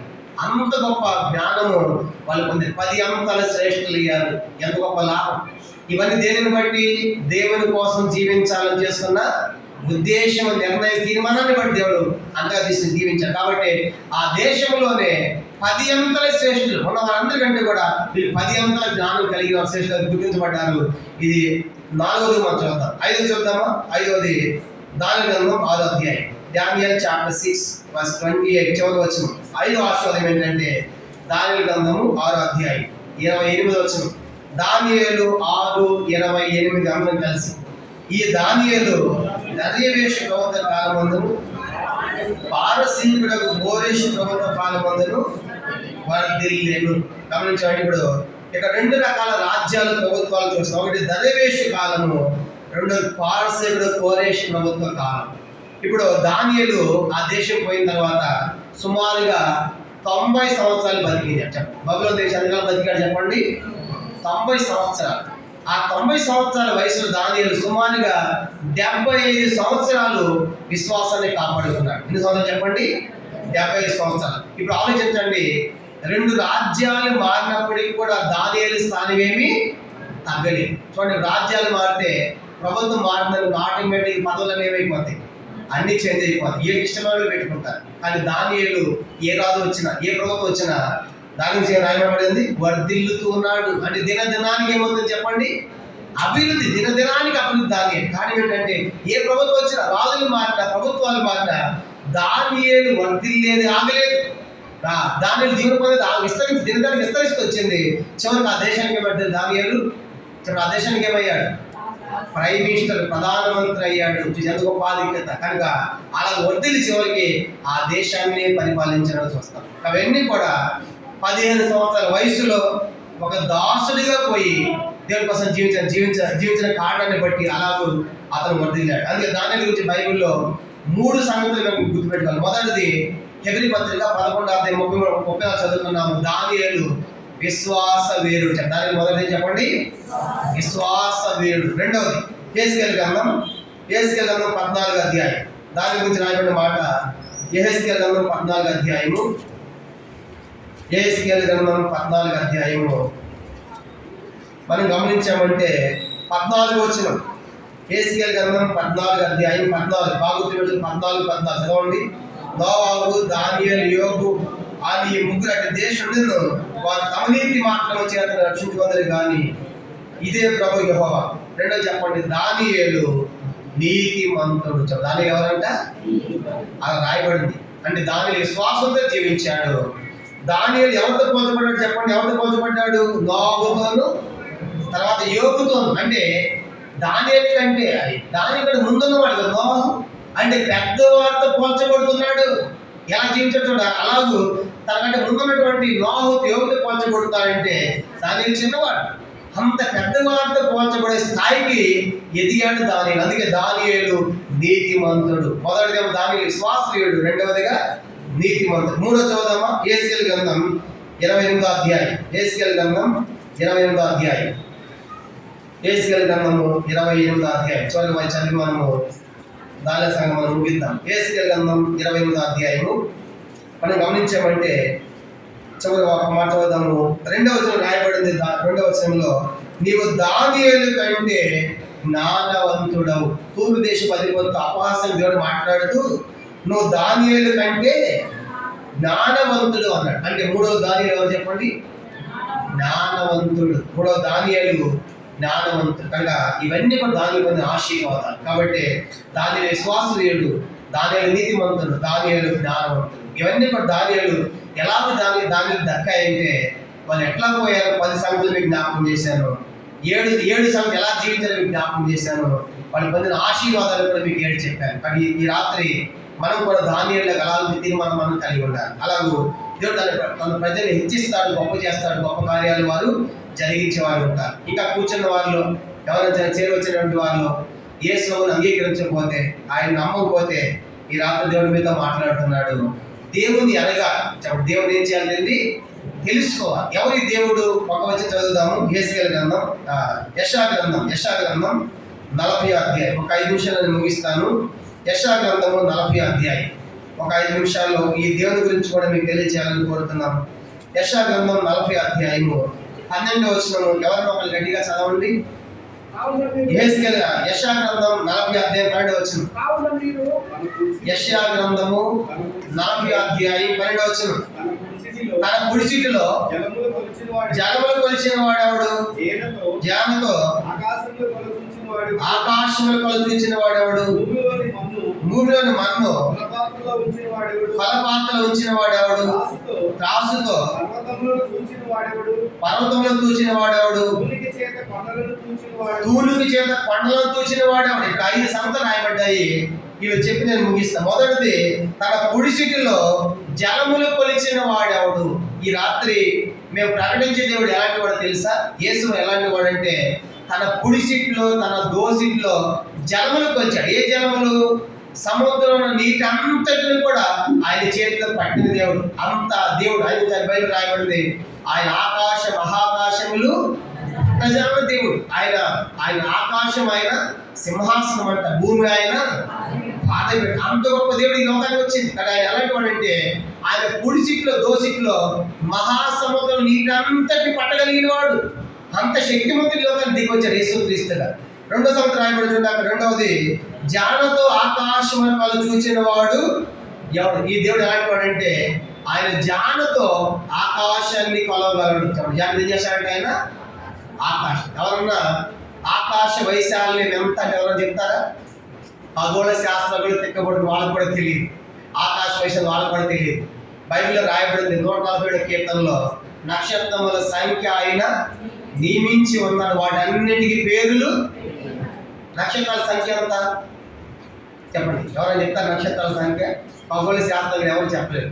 మేము కొత్త నక్షత్రాన్ని కనుగొన్నాం, కొత్త గ్రహాన్ని కనుగొన్నాం పేపర్లు వేస్తాం అంటే అర్థం ఏంటి? వాళ్ళకు నక్షత్రాల సంఖ్య తెలియదు. బైబిల్ చెప్తుంది నక్షత్రాల సంఖ్య ఉంది, ఎంత కౌంట్ అని ఉంది. వాటి సంఖ్య కదా, వాటికి అన్నిటికీ ఏమని అంట?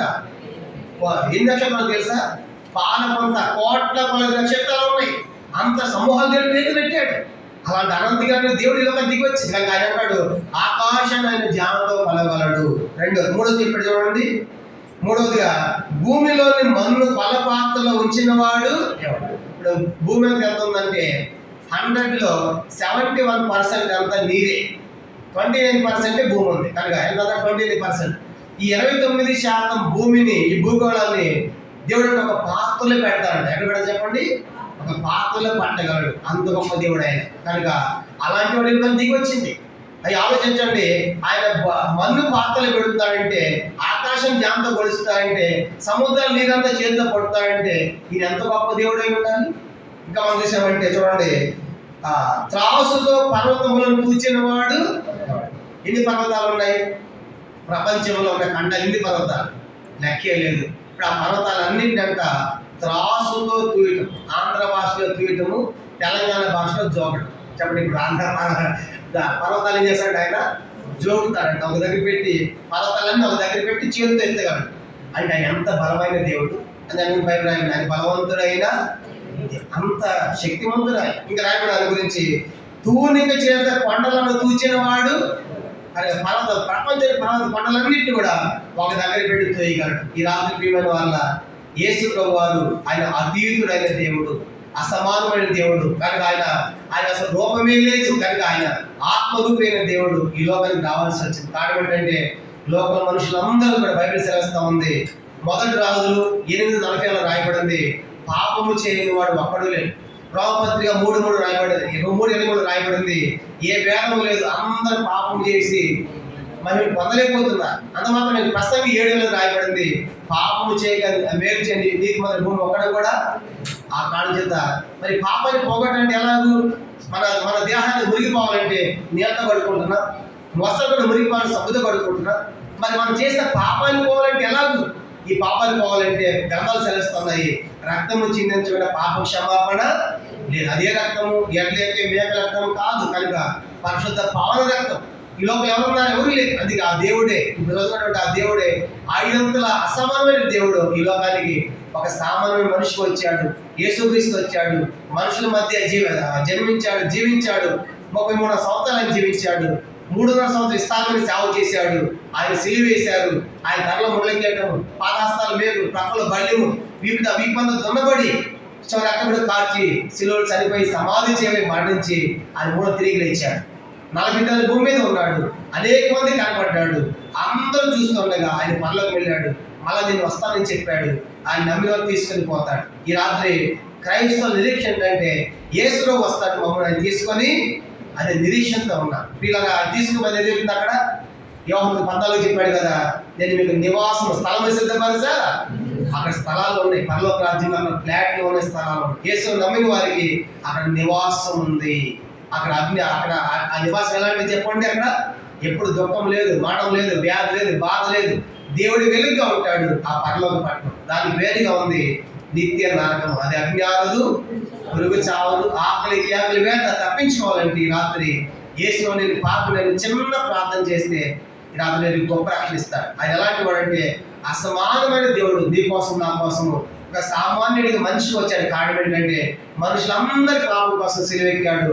యేసయ్య రక్తము ప్రతి పాపను మన కడిగి పవిత్రులుగా చేస్తాం. నువ్వు ఒప్పుకుంటే చాలు, మన పాపం మనం ఒప్పుకున్నాడు. ఆయన నమ్మదగిన వాడు, నీతిమంతుడు కాదు. మన పాపను క్షమించి సమస్త దుర్నీతిని మన పవిత్రులుగా చేస్తాయి. రాత్రి ఏం చేస్తే పని లేదు. యేసు నేను పాపనయ్యా, నువ్వు గొప్ప దేవుడు.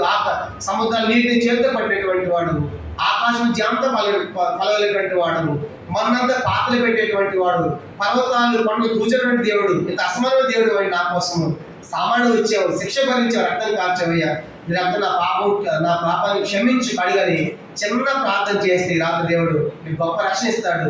యోహాను 1:12 ప్రకారం తను ఎంత అంగీకరించదు, అదే తన నామం నందు విశ్వాసం ఉంచిన వారికి దేవుని పిల్లల అధికారం అనుగ్రహించాలి. ఇలా చేసే పాపం అంటే చాలు, నేను దేవుని కుమారుడు అయిపోతాం. అందులో కలిసి నీ పేరు ఉంటుంది, నీకు ఆ స్థలం ఉంటుంది. అది కావాలంటే ఏసే మార్గం, ఏసే సత్యం, ఏసే జీవం. దాని తప్ప మరొక దారి, మరొక మార్గం లేదు. కానీ ఈ రాత్రి వెల్లడి చేస్తుండగా ప్రభు దేశ విశ్వాసం ఉంచండి. అప్పుడు మీరు మీ ఇంటి వారి గొప్ప ఆత్మరక్షణ పొందేదారు. ప్రభు యొక్క వాక్యాన్ని దీవించును గాక.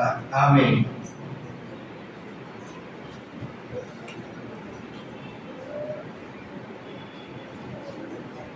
మా గురించి చిన్న ప్రార్థన చేసుకుని వాక్యం వరకు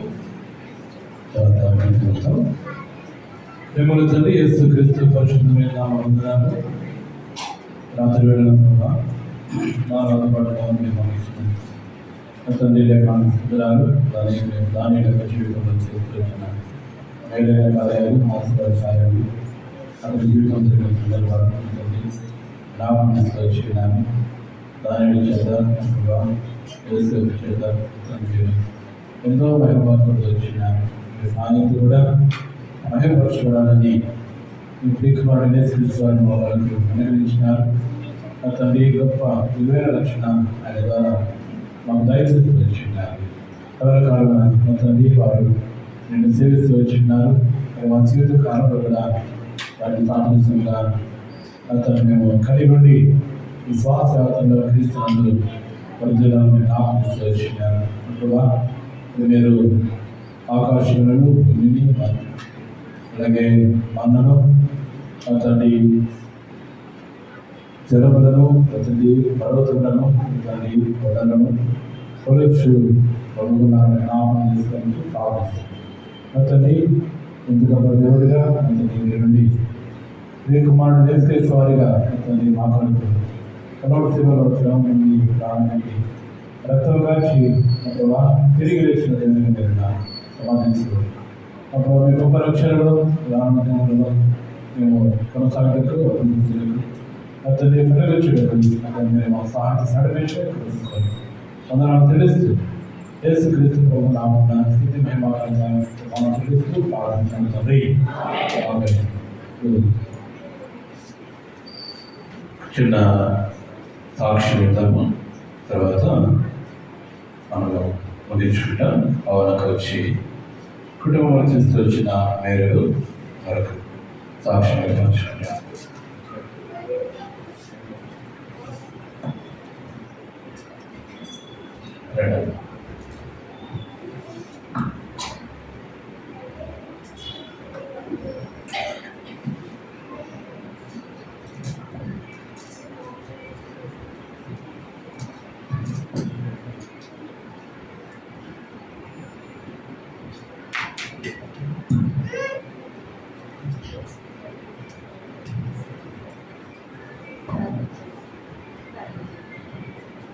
చిన్న ప్రార్థన చేసుకుందాం.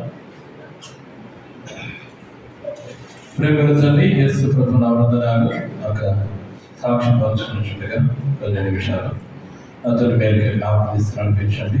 సమృద్ధి అయిన స్వతంత్రం దయచేసి నడిపించడానికి కృపను కోరుతూ యేసు ప్రభు నామమున ప్రార్థిస్తున్నాను తండ్రి. ఆమేన్.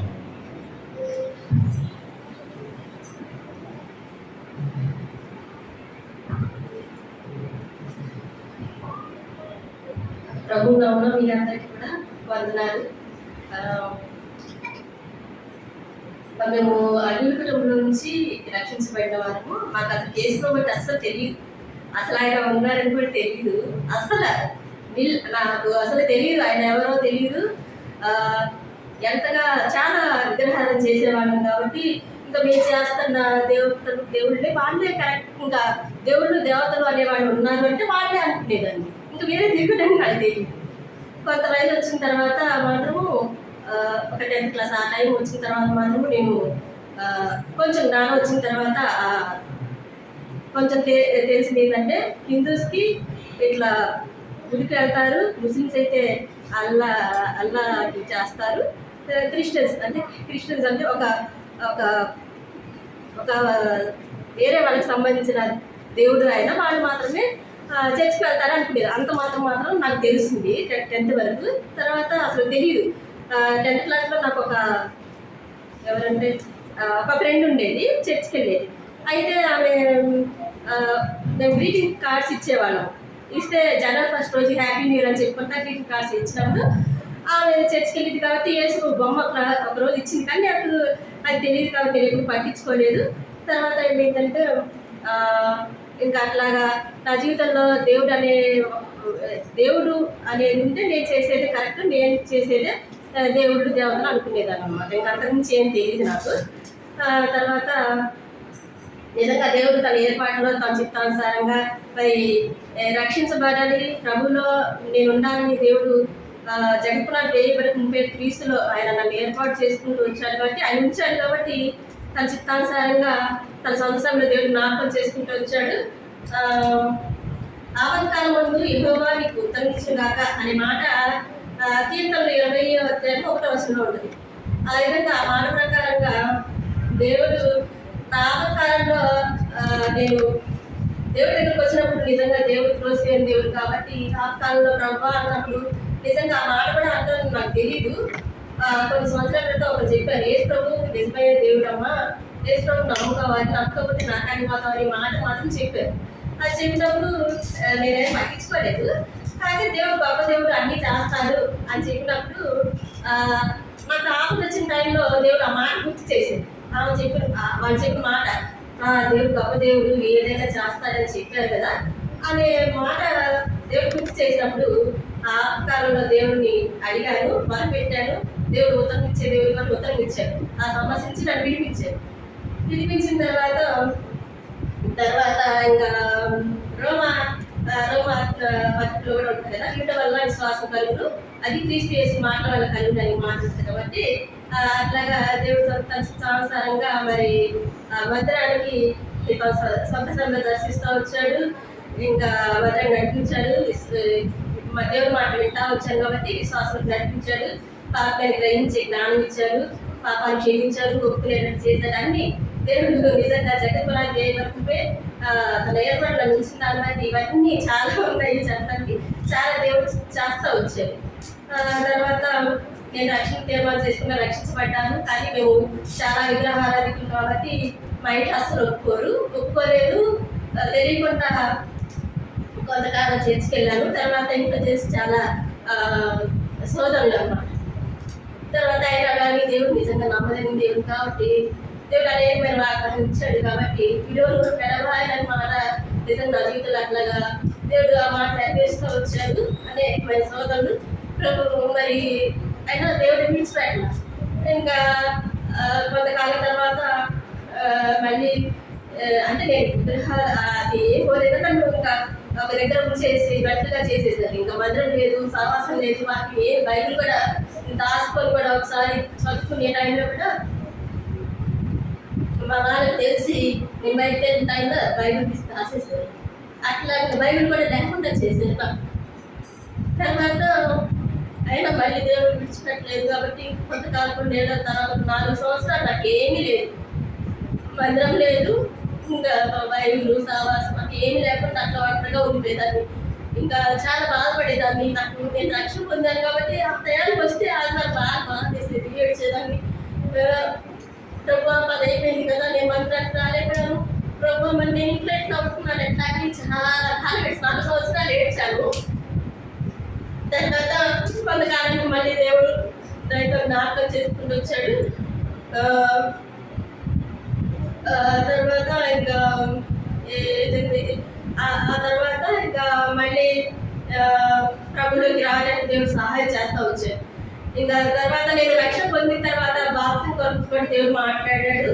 నా తెలివిని నా రక్తం త్రాగబడే నిత్య జీవం కలిగినవాడు అనే మాట, అది నేను వాక్యం దేవుడు తన మాట ద్వారా దేవహస్వాతలో మాట్లాడినప్పుడు నేను తీర్మానం చేసుకున్నా కానీ ఇంట్లో ఆటంకాలు ఇంకా అసలు తెలియదు కాబట్టి వాళ్ళకి వేసుకోమంటే తెలీదు, ఈ బాప్తిజం ఇంకా అసలు ఏంది చాలా వ్యతిరేకత. అట్లాగా నాకు చాలా కాలం అయింది బాప్తిజం కోసం, చాలా వెనకబడిపోయాను. చాలా సంవత్సరాలు నేను రక్షణ పొందింది 2005 అయితే 2012 డిసెంబర్ 29 నేను తీసుకున్నాను బాప్తిజం. అన్ని సంవత్సరాలు పట్టింది అనమాట, అనేకమైన స్వాతంతో. తర్వాత మేము కొంతకాలం బేతేళ్ళు ఇక్కడే ఉన్నాము. మేము మ్యారేజ్ అయ్యాక ఇక్కడికి వచ్చాను. తర్వాత వేరే ఊరు కొత్తూరు అని, శంషాబాద్ దగ్గర కొత్తూరు అని ఉంది, అక్కడికి దేవుడు తీసుకెళ్ళాడు అనమాట. కానీ ఎందుకు వెళ్ళామనేది కూడా నాకు సరిగ్గా తెలియకుండా వెళ్ళాము. వెళ్ళిన తర్వాత 2 సంవత్సరాలు అక్కడ ఉన్నాము. కానీ దేవుడు ఒక ఏర్పాటు, ఒక ఉద్దేశం ఉంటుంది కాబట్టి అక్కడ తీసుకెళ్ళాడని నేను అనుకున్నాను. అక్కడ 2 సంవత్సరాల్లో చాలా సువార్త చేయడానికి దేవుడు ఎంతో సహాయం చేశాడు. అక్కడ అంకులు కూడా, బెంచ్ అంకులు కూడా ఇంకా సువార్త అంటే చాలా ఆసక్తి, ఇద్దరు వెళ్ళేసి పిల్లలు చాలా చిన్న పిల్లలు, మా పిల్లలు పాప అయితే సంవత్సరం పిల్ల, బాబు 2.5 ఉంటుంది. అట్లాగా రైల్లో 2 పిల్లలు తీసుకొని 2-3 ముగ్గురు తిరిగి సువార్త చేసేవాడు. అంత దేవుడు సహాయం చేశాడు గుత్తూరులో. తర్వాత 2 సంవత్సరాల తర్వాత మళ్ళీ తిరిగి మేము భరత్ నగర్ రావాలి అని నాకు ఇంకా దేవుడు ఉద్దేశించినప్పుడు భరత్ నగర్ అంటే నేను ఇదే భరత్ నగర్ ఇదే వేదేదని నేను అనుకున్నాను. కానీ వేరే ఉండదని నాకు తెలియదు.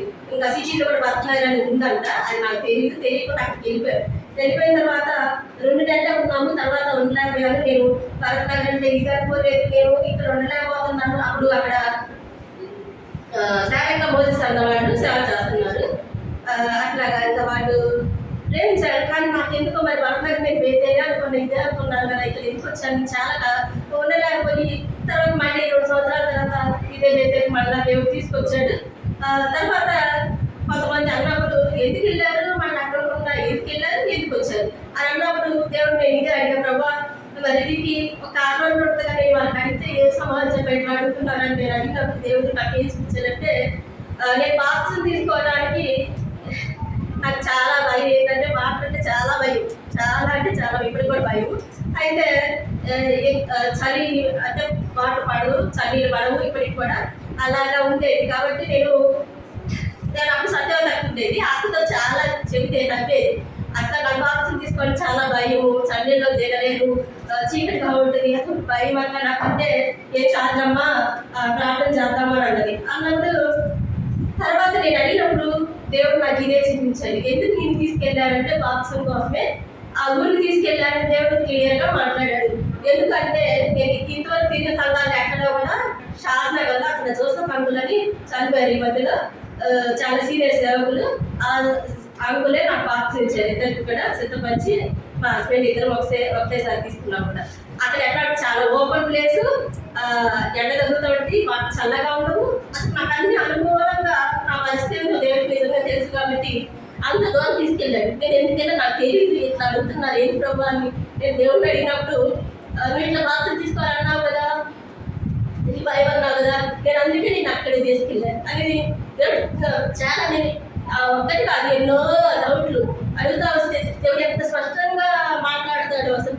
అట్లా సమాధానం ఇచ్చారు. సరే అని నాకు ఓకే అందుగా అని అనుకున్నాను. తర్వాత ఇంకా ఇక్కడ పిల్లలు పెద్దలు వచ్చేట్టు వేదేలో పెరిగారు, దేవుడు పెద్ద చేస్తూ వచ్చాడు. పిల్లల్ని అనేకమైన పరిస్థితుల్లో నిజంగా దేవుడు నమ్మదగిన దేవుడు అని ఎన్నిసార్లు అయినా చెప్పగలను నేనైతే. తర్వాత పిల్లలు ఇప్పుడు మా బాబు షాలేను 10th చదువుతున్నాడు, ఆ పేరు ఎజిక్ బేస్ అనమాట. అయితే 9th చదువుతుంది. వాళ్ళిద్దరు కూడా దేవుళ్ళు ఇంతవరకు మరి ఉండటానికి, కుటుంబంలో ఉండటానికి దేవుడు ఎంతో సహాయం చేశాడు. దేవుడే మరి నడిపిస్తూ వచ్చాడు. బాబు కూడా బాప్తిజం తీసుకున్నాడు. తర్వాత నేను ఉద్యోగ విషయం కూడా ఒకసారి నేను అడిగాను అనమాట. నేను జాబ్ చేస్తాను, నా జాబ్ చేయడానికి కూడా ప్రభావ మరి నేను చెయ్యాలా వద్దా, మరి నువ్వు మాట్లాడితే నువ్వు వాగ్దానం ఒకటి ఇయ్యి, నీ వాగ్దానం ద్వారా నీకు వాగ్దానం ద్వారా సమాధానం వస్తే నేను జాయిన్ అవుతాను, లేకపోతే కనుక నీకు ఇష్టం లేక నేను చేయను ప్రభా అని. అది జాగ్రత్త టైం అన్నమాట, వాగ్దానం తీసుకునే టైం కాబట్టి ప్రార్థన చేస్తున్న వాగ్దానం తీసుకుంటే ఏమొచ్చిందంటే మునుపటి కంటే అధికమైన నేను మీకు చేసిన వాగ్దానం వచ్చినప్పుడు దేవుడు నిజంగా మరి చెబుతున్నాడు, ఎలా మాట్లాడు సమాధానం వచ్చి నేను ఆ జాబ్లో జాయిన్ అయ్యాను. తర్వాత ఇంకా మా హస్బెండ్కి కూడా చాలా హెల్త్ ప్రాబ్లం వచ్చినప్పుడు కూడా ఆ సంవత్సరం వాగ్దానం నేను ఏర్పరచుకొని నియమించింది ఏమన్స్ వాగ్దానం వచ్చింది. అయినప్పటికీ ఆ వాగ్దానం ప్రకారం చాలా ఉంటాయి అన్నమాట మాటలు. సేఫ్గా దేవుడు వారి బయటకు తీసుకొచ్చాడు, ఆరోగ్యించాడు. మరి ఒక్క మాట, హాస్పిటల్ నుంచి వచ్చిన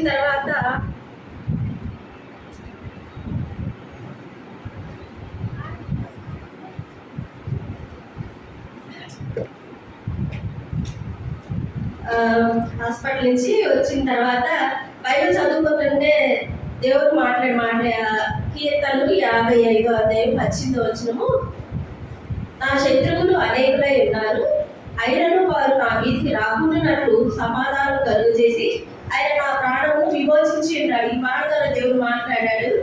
నిజంగా అప్పుడు పరిస్థితి అట్లానే ఉందన్నమాట. కానీ విమోచించి ఉన్నాడు అనేది కాకపోతే దేవుడు విమోచించాడు. ఇంకా భయం లేదనుకున్నాము. డాక్టర్లు ఏమన్నారంటే ఆ టైంలో వెళ్ళినప్పుడు మీరు టయానికి వచ్చారమ్మా, కొంచెం లేట్ అయినా కానీ మీకు రికవర్ కావాలంటే 2 ఏళ్ళు పట్టేదారన్నారు డాక్టర్ గారు అన్నారు అన్నమాట. తర్వాత అట్లా దేవుడు మరి ఈ వాగ్దానం గురించి ఆరోగ్యించాడు. తర్వాత మా మామయ్య విషయంలో కూడా చాలా బాధపడ్డాం. హెల్త్ విషయంలో సీరియస్ అయ్యి కరోనా టైంలో కూడా చాలా హాస్పిటల్ అంబులెన్స్లో తిరుగుతూ వచ్చాము. 5-6 హాస్పిటల్ తిరిగాము. ఈవినింగ్ 5 నుంచి నైట్ 10 వరకు అంబులెన్స్లోనే తిరిగినా అప్పుడు నేను ఎప్పుడు మరి మామయ్యకి ఎప్పుడు వాగ్దానం తీసుకోలేదు. ఎందుకు మరి దేవుడు తనకు ఆ సంవత్సరం వాగ్దానం తీసుకున్నాను. అప్పుడు దేవుడి వాగ్దానం ఏంటంటే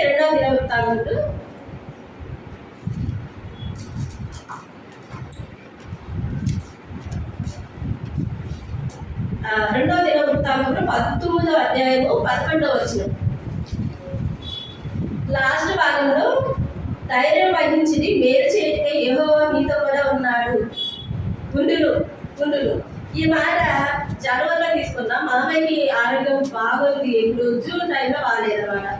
తర్వాత నేను మామయ్యకి వాగ్దానం తీసుకున్నాను. నాకు ఏమి ఇచ్చాడు దేవుడు అని చూసినప్పుడు, ధైర్యం వహించి మేలు చేయటకే యెహోవా మీతో కూడా ఉండును అని మాట ఇచ్చినప్పుడు చాలా ధైర్యం వచ్చింది. దేవుడు మేలు చేయడానికి మనతో ఉన్నాడని ధైర్యపరుచుకుంటున్నాడు కాబట్టి అని ఇంకా చాలా ధైర్యం వచ్చింది. చాలా కరోనా టైంలో ఎంతో మంది చనిపోయినా కానీ ఎంత బలిహీనుడు అంత ఓడిపోయింది. అయినా కానీ దేవుడు బతికిచ్చాడు. ఒక 6-7 నెలలు మళ్ళా దేవుడు బతికిచ్చాడు. కానీ ఆ టైంలో అంబులెన్స్లో తిరిగే టైంలో నాకు ఒక హాస్పిటల్ అడ్మిట్ అయినప్పుడు సీరియస్గా ఉంటే ఐసీలో ఉన్నాడు. అందరు చూసి వెళ్తున్నారు. నేను కూడా వెళ్ళి ఇంకా అందరు చూసి ఒక్కొక్కరు చూసి వచ్చి బయట కూర్చుంటున్నప్పుడు నేను కూడా వెళ్ళి మామయ్య దగ్గరికి వెళ్ళి ఎట్లా చాలా ఏడ్చాను. పిలిస్తే పలకట్లేదు, కళ్ళు తెరిచి చూడట్లేదు, ఏం లేదు. అయితే నేను చెయ్యి ఇట్లా మామయ్య అంటే ఒకసారి మాత్రం కళ్ళు ఇట్లా పైకి ఎత్తేసి చూసి కళ్ళు మూసాను. నాకు అప్పుడు చాలా భయం వేసింది. ప్రభా నేను ఇన్నేళ్ళు కూడా మరి సావాసం అదే ఆ కుటుంబంతో సావాసము కొంతకాలం 2 ఏళ్ళు జరిగింది కదా. నేను ఎప్పుడు మీ గురించి నేను చెప్పలేదు మామయ్యకి, ఏదన్నా అయితే రేపు నరకానికి పోతే నేనే కారణం ఉంటాను కదా ప్రభా అనేసి నాకు గుర్తొచ్చి, అక్కడ చాలా మంది ఉన్నారు అక్కడ సిస్టర్స్. వాళ్ళ మధ్యాహ్నం గురించి చాలా ఏడ్స్ ప్రారంభించిన ప్రభా ఈ ఒక్కసారి అవకాశం ఇవ్వు, ఈ ఒక్కసారి ప్రభా మీరేం చేస్తారో అని అడిగారు. అది లేచి నేను బయటకు వచ్చినప్పుడు అందరికి గుర్తుందో లేదు నాకు తెలియదు, కానీ నాకైతే గుర్తుంది. ఏంటి ఇంతసేపు ఎవరు అబ్బాయి అన్నారు బయట ఉన్నట్టు పాసిపోయి అడిగాడు. నేనేం మాట్లాడలేదు. నేను నిజంగా చిన్న మాట ద్వారా అడిగింది కూడా దేవుడు విని నాకు సమయం పొడిగించాను అనమాట. అప్పుడు కాసేపట్లో ఇంకా చనిపోతాడు అనుకున్న మనిషి అదే అంబులెన్స్ ఏది కూడా లేదు, ట్రీట్మెంట్ ఏది జరగట్లేదు. మామూలుగా పట్టుకుపోయి మామూలుగా తీసుకెళ్ళిన తర్వాత కూడా 5 గంటలు సిటీ మొత్తం తిప్పిన తర్వాత ఏం కాలేదన్నమాట. మంచిగా సేఫ్గా ఉస్మానియా జాయిన్ చేసి 6 రోజులు ఉన్నాడు. సేఫ్గా దేవుడు తీసుకొచ్చాడు అనమాట. అది ఎందుకంటే దేవుడు ఇచ్చిన వాగ్దానం కట్టాను నేను నమ్మాడు అనమాట. నిజంగా వాగ్దానం ఇచ్చిన దేవుడు నమ్మదగిన దేవుడు కాబట్టి మాటిస్తే ఇంకా నెరవేర్చాడు అనుకున్నాను. మా ఇంట్లో ఇంటి విషయంలో కూడా చాలా మరి పరిస్థితులు వచ్చాయి. ఇల్లు మా కోసం అవుతుంది, మాకు అవుతుంది అనుకోలేదు. కానీ ఆ సంవత్సరం కూడా వాగ్దానం ఏంటంటే మా హస్బెండ్కి భూమిని స్వతంత్రించుకున్నట్లు ఆయన హెచ్చించను అనే మాట కీర్తనలో వాగ్దానం వ్యక్తిగత వాగ్దానం మా హస్బెండ్కి వచ్చింది. ఆ మాట ద్వారా కూడా ఆ వాగ్దానం దేవుడు మాకు స్వాధీనం చేశారు. ఇంకోటి సార్వత్రిక సంఘార్థం ఏంటంటే అద్భుతంలో నీ ప్రజలు ఏదైనా చేసేది అనే వాగ్దానం ఆ సంవత్సరం అనమాట. అది కూడా అందుకే 2 కూడా కలిసి వచ్చేట్టుగా సంవత్సరం పాటు ఇల్లు అయిపోయింది. మాకు దాదాపు ఉన్నారు. మేము కూడా ఆశ చేసే ప్రభావం మాకు లేదులే, మాకు ఇయ్యలే, వాళ్ళు వేరే వాళ్ళు పంపుకున్నారు అని అన్నప్పుడు కూడా ప్రభు నాకు ఆ వాగ్దానము మా సెల్లు ఎదురు పెట్టుకున్నాను. నేను ఇదిగో చూడు అన్నట్టే నేను అన్న ప్రతిసారి కూడా ప్రభు అయిపోయింది మాకు కాదు కదా, వేరే వాళ్ళు తీసుకుంటారని అన్నప్పుడు కూడా ఎన్నిసార్లు అన్నా కూడా ప్రభు నన్ను అదే చూడు వాగ్దానం అన్నట్టుగా ఆ వాగ్దానం అయితే నన్ను చూపిస్తా వచ్చాడు. ఎన్నిసార్లు అయినా కానీ అయిపోయింది అన్న టైంలో అద్భుతములు నీ ప్రజలందరూ ఏదైనా చేసేది అన్నప్పుడు ఆ మాట ప్రకారంగా దేవుడు అద్భుతంగా ఇంటినిచ్చాడు. మా హస్బెండ్ ఆరోగ్యంలో సహాయం చేశాడు. ఇంకా తర్వాత షాలెన్ కూడా మా బాబు 8th క్లాస్లోనే చిన్న వయసులోనే బాప్తిజం తీసుకోవడానికి కూడా దేవుడు నిజంగా సిద్ధపరిచాడు. నాకు ఏంటంటే చాలా ఆశ్చర్యం, ఇంత చిన్న వయసులో కూడా బాప్తిజం తీసుకుంటారా అసలు అని అనుకునేదాన్ని. నేను ఒకరోజు నేను డ్యూటీకి వెళ్ళి వచ్చేసరికి బైబిల్ చదువుతూ ఉంటాడు, ఎప్పుడు చదువుతూ ఉంటాడు అనమాట. బైబిల్ ఫస్ట్ కంప్లీట్ చేయాలనేసి ఎప్పుడు చదువుతా. నేను డ్యూటీకి వచ్చేసరికి ఒకరోజు ఏమన్నాడంటే మమ్మీ నీకు కొన్ని మాటలు చూపిస్తారా, ఏదో చెబుతున్నాడు దేవుడు అనేసి నాకు మాట దీనిలో చేసి చూపించాడంటే నా శరీరం తిరిగి నాకు రక్తం త్రాగబడే నిత్య జీవం కలిగిన వాడు. అదే నేను వాళ్ళే అదే యోహాను వార్తలో మళ్ళా కొరంథీలో మనం వాళ్ళు తీసుకుంటాం ఆ మాటలు మళ్ళా ఎవ్రీ 6వ అధ్యాయంలో నిజంగా ప్రియని విడిచిపెట్టి హస్తరించాడు. ఆ మాటలన్నీ నాకు చూపించి ఏంటి నాకు అర్థం కాదు మమ్మీ ఏం చదువుతున్నాడు దేవుడు అని అన్నప్పుడు ఏమన్నా అంటే మనసులో అనుకున్నాను, ఏంటి నాకేం తెలుసు అని అసలు నన్ను అడుగుతాడు వీడు ఎట్లా అనుకున్నప్పుడు వెంటనే నాకు దేవుడు ఒక మాట గుర్తు చేశాడు. ఆ సందర్భం గుర్తు చేస్తే అసలు ఎందుకో కూడా తెలియదు, నాకు వాక్యమే తెలియదు. అయినా నాకు దేవుడు ఏం గుర్తు చేశాడు నాకు ఏది ఉంటాడుగా అది ఆయన సమీరు చిన్నవాడు పడుకున్నాడు. ఆ సందర్భం దేవుడు గుర్తు చేశాడు. ఏంటి ప్రభావ మరి అంటే సమీరు చిన్న వయసు జ్ఞానం లేనివాడు కాబట్టి దేవుడు చూసే సంగతి ఆయన అర్థం చేసుకోలేవాడు. సమీరు ఏది పెద్దవాడు కాబట్టి అర్థం చేసుకున్నాడు. ప్రభే చూస్తున్నాడు, దేవుడు ఈ అబ్బాయి చూస్తున్నాడని చెప్పి ఇగో ఈసారి నేనున్నాను అని అంటాడు. ఆ సందర్భం నాకు దేవుడు ఇచ్చేసినప్పుడు నాకు కాస్త అర్థమైంది. అన్నప్పుడు నేను మా పాపతో ఏమన్నా అంటే సరే మరి బాప్తిజం కొరకు దేవుడు మరి చెప్తున్నాడు, మాట్లాడుతున్నాడు, ప్రార్థన చేసుకోవాలి దేవుడు మరి మాట్లాడితే తీసుకోవాలని చెప్పాను. చెబితే సరే అని సిద్ధపడ్డాడు. అనేకమైన వాక్యాలు దేవుడు మాట్లాడిన అనేక సాక్ష్యాల ద్వారా కూడా నీ దేవుడే యెహోవా నేనే అనే మాట ద్వారా చాలా బలపడి సిద్ధపడి తీసుకున్నాడు. మరి మా బాబు బాప్తిజం తీసుకున్నప్పుడు ఇచ్చిన వాగ్దానం ఏంటంటే నిన్ను గొప్ప చేయ మొదలు పెట్టింది. నా వాగ్దానం బాప్తిజం ఇచ్చినప్పుడు ఇచ్చారు నా వాగ్దానం. అది నా జీవితకాలంలో కూడా నెరవేరాలని మరి ప్రార్థన చేయండి. ఇంకా ఇంకేంటంటే ఈరోజు మరి 15 సంవత్సరాలు మరి 15 సంవత్సరాలు అదే పరిస్థితుల్లో కూడా అనారోగ్య పరిస్థితులు కూడా దేవుడు బాబు కాపాడాడు. సంవత్సరం కూడా కూర్చునేవాడు కాదు, కూర్చోలేదు, నడవలేదు. సగం అంతా ఎంత ప్రార్థన చేశారో చాలా ప్రార్థన చేశారు. దాన్ని బట్టి మరి అన్ని విషయాల్లో దేవుడు ఈరోజు ఎదిగిస్తూ వచ్చారు ప్రార్థన ద్వారా. ఇంకా తర్వాత లాస్ట్గా ఏంటంటే ఇంకో సందర్భం కృతజ్ఞతగా కలిగి ఉండడానికి ఇంకో సందర్భం కూడా ఏంటంటే ఈరోజు నిజంగా మరి దేవుడు సమకూరుస్తూ వచ్చాడు. దేవుడు ప్రేమించిన వారికి ఆయన సంకల్పం చొప్పున వేరే వారికి సమస్తము సమకూడి జరుగుతున్నట్టుగా సమకూడి దేవుడు అన్ని జరిపించండి సమకూర్చారు. కాబట్టి అందరినీ దాని విషయం కూడా మా బాబు చాలా మరి దీని విషయం ప్రార్థన చేశాడు. అదే కలవాలి అన్నట్టుగా ప్రార్థన చేసుకున్నాడు. దేవుడు ఆ విధంగా చేశాడు, సమాధానం ఇచ్చాడు. మాకు అందుకు కూడా దాని గురించి కూడా కృతజ్ఞతగా కలిగి ఉండాలని కూడా మరి గురి కలిగి ఉన్నాము. ఇంకోటి ఇది ఇంకొక మాట, మా మధ్య విషయంలో మ్యారేజ్ విషయంలో కూడా చాలా ప్రార్థన చేశాము. ప్రార్థన చేసినప్పుడు కూడా చాలా సోదరుని దేవుడు తప్పించాడు. ఇంకోటి ఏంటంటే మ్యారేజ్కి వెళ్ళే టైంలో యాక్సిడెంట్ అయింది. మేము బస్కి వెళ్ళాము, మా హస్బెండ్ బాబు బండి మీద వస్తుంది. చాలా పెద్ద యాక్సిడెంట్, చీకటి అవుతుంది. ఇంటికి కొద్దిగా దూరం 10 కిలోమీటర్ల దూరం ఉండే రాగానే పెద్ద గోతులో పడిపోయే టైంలో దేవుడు ఇట్లా పైకి ఎత్తినట్టే చీకటి ఎవరు వెళ్ళరా దారిన. కానీ అంతగా దేవుడు ఏ ప్రమాదం కాలేదన్నమాట. యాక్సిడెంట్ అయిందన్న సంగతి పెళ్ళికొచ్చినట్టు ఎవరికి తెలియదు. నేను చెప్పేటప్పుడు తెలియదు. అట్లా గతుక దేవుడు ఎంతో కాపాడాడు అనమాట. ఎన్ని పరిస్థితుల్లో ఎన్ని సోదరులు అన్ని కూడా దేవుడికి విడిపిస్తూ వచ్చాడు, సహాయపడుతూ వచ్చాడు. ఇంకొకటి ఇదంతా కూడా సంకోచపడటానికి కూడా ఒక వారం ముందు కూడా మా బాబు డైలీ కొంచెం చదువుకునే టైంలో ఒకరోజు నా దగ్గరకు వచ్చి సంఖ్యాకాండం 15వ అధ్యాయం చదువుతున్నాడంట. సంఖ్యాకాండం 15వ అధ్యాయం 1వ వచనము చదువుకొని గమాలు నా దగ్గరకు వచ్చి ఇది చదివించాడు. మరియు యెహోవా మోషేకి ఇలా చదివించాడు, నీవు ఇశ్రాయేలుతో ఇట్లను నేను మీకు ఇచ్చుచున్న దేశ నివాసంలో మీరు ప్రవేశించిన తరువాత డైలీ కొంచెం చదువుకుంటున్నాడంట. ఈ మాటల ద్వారా దేవుడు మాట్లాడాడని మమ్మీ దేవుడు దేవుడు అయితే మన వాళ్ళందరూ వస్తారు మళ్ళీ అని చెప్పాడు. నాకే ఆశ్చర్యం వేసింది. దేవుడు నిజంగా చక్కగా మాట్లాడుతున్నాడని. చాలా విశ్వాసం అనమాట. దేవుడు వాక్యం అంటే నిజంగా అట్లాగా ఇది మాట్లాడాడు. అయితే వస్తారు అని ముందుగానే చెప్పాడు ఈ మాటలు చూపించి. తర్వాత ఇంకా కొన్ని కలిగి ఉంటాడు కూడా.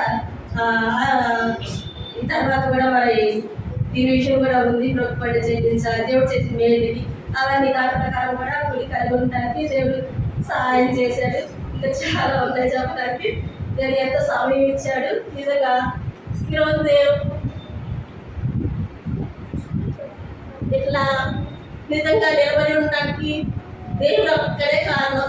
నా జీవితాన్ని నేను దేని పని వస్తాను, నేను గవర్నమెంట్ కూడా నాలాంటి వాళ్ళు ఉంటారా అని నేను అనుకుంటా. అంత చీపుగా నాలాంటి ఎవరు ఎందుకు దేవుడు ఏర్పాటు చేసుకున్నాడు ఇంతగా. నిజంగా మనుషులందరూ కాలంలో రోజు చేసినట్టు చేపలు నన్ను దేనికి పనికిరాడు కదా, వాళ్ళని ద్వారా నేను చిన్నప్పుడే చనిపోతానని అనుకున్నారు అందరూ. కానీ దేవుడు ఉన్నారు, దేవుడు బ్రతికించాడు ఈరోజు. అట్లా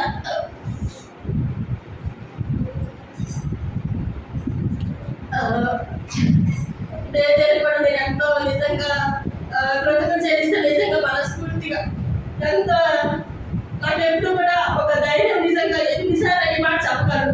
దేవుడు ఏంటంటే దేవుడి మందిరం అంటే అంతా సమృద్ధి ఏది కొరడు తప్పదు కదా. సంఘం ఉంది, నాకు ఎవరు లేకపోయినా నాకు అంటూ ఎంతో ధైర్యంగా అనుకున్నా. ఈ విధంగా మరి దేవుడు మందిరం వేరే చోటుకి వెళ్ళినా తిరిగి మళ్ళా దేవుడు ఆ సంవత్సరం నాకు ఒక వాగ్దానం ఇచ్చి జకర్యా 9:12 మందములో మరి మీరు నిరీక్షణ కలవారా 200గా మేలు కలుగు చేస్తాను మాట. ఆ మాట మీ కోటి మళ్ళా ప్రవేశించడానికి కూడా ఉంటుంది అనమాట. జకర్యా 9:12 ఉంటుంది. తర్వాత ఆ మాటను కూడా నాకు అర్థం కాలేదు. దేవుడు అడిగితే ఏం చెప్తున్నావు నువ్వు, మరి ఏం చేయాలి అన్నప్పుడు తిరిగి మళ్ళీ మందిరానికి వచ్చే విషయంలో ఈ మాట ద్వారా దేవుడు మాట్లాడాడు. మీ కోరను మరలా ప్రవేశించుడి అనే మాట అర్థం కాలేదు. ఏం ప్రభావం లేదు నాకు అర్థమైనట్లు చెప్పు, నాకు అర్థం కాదు 10 సార్లు అడిగినట్టు అడిగితే మీ కోట అంటే ఏంటి, యెహోవే నా కోట కొండ అని ఉంటుంది కాక ఇద్దరు ఆ మాటలు అవన్నీ దేవుడికి వచ్చేసి మరలా ప్రవేశించి అంటాడు. అంటే తిరిగి రమ్మంటున్నావా ప్రభు అంటే అవును అని దేవుడు అన్నప్పుడు సమాధానం ఇచ్చిన మళ్ళీ ఇక్కడికి వచ్చాను. వచ్చిన తర్వాత కూడా నాకు వచ్చి కలకలు ఎందుకు ఇక్కడికి వచ్చారో తెలియదు కదా, ఎందుకు వచ్చారో తెలియదు, ఎవరిని అడిగితే ఏం చెప్పాలి అని అన్నప్పుడు దేవుడు నీకు ఈ వాగ్దానం చూపించాడు, ఈ వాగ్దానం ప్రకారం నువ్వు వచ్చావని చూపించాడు. తర్వాత కూడా ఏమైందంటే ఈ వాగ్దానము నెరవేరుతా వచ్చింది. వచ్చిన టైంలో నాకు ఒక సందర్భం ఏంటంటే యోసేపుని గొట్లో వేసినప్పుడు వాళ్ళ అన్న నువ్వు ఐదు దేశానికి తీసుకెళ్ళినప్పుడు తర్వాత కరువు వచ్చినప్పుడు మళ్ళీ వాళ్ళ అన్నలంతా యోసేపు దగ్గరికి వస్తున్నారు.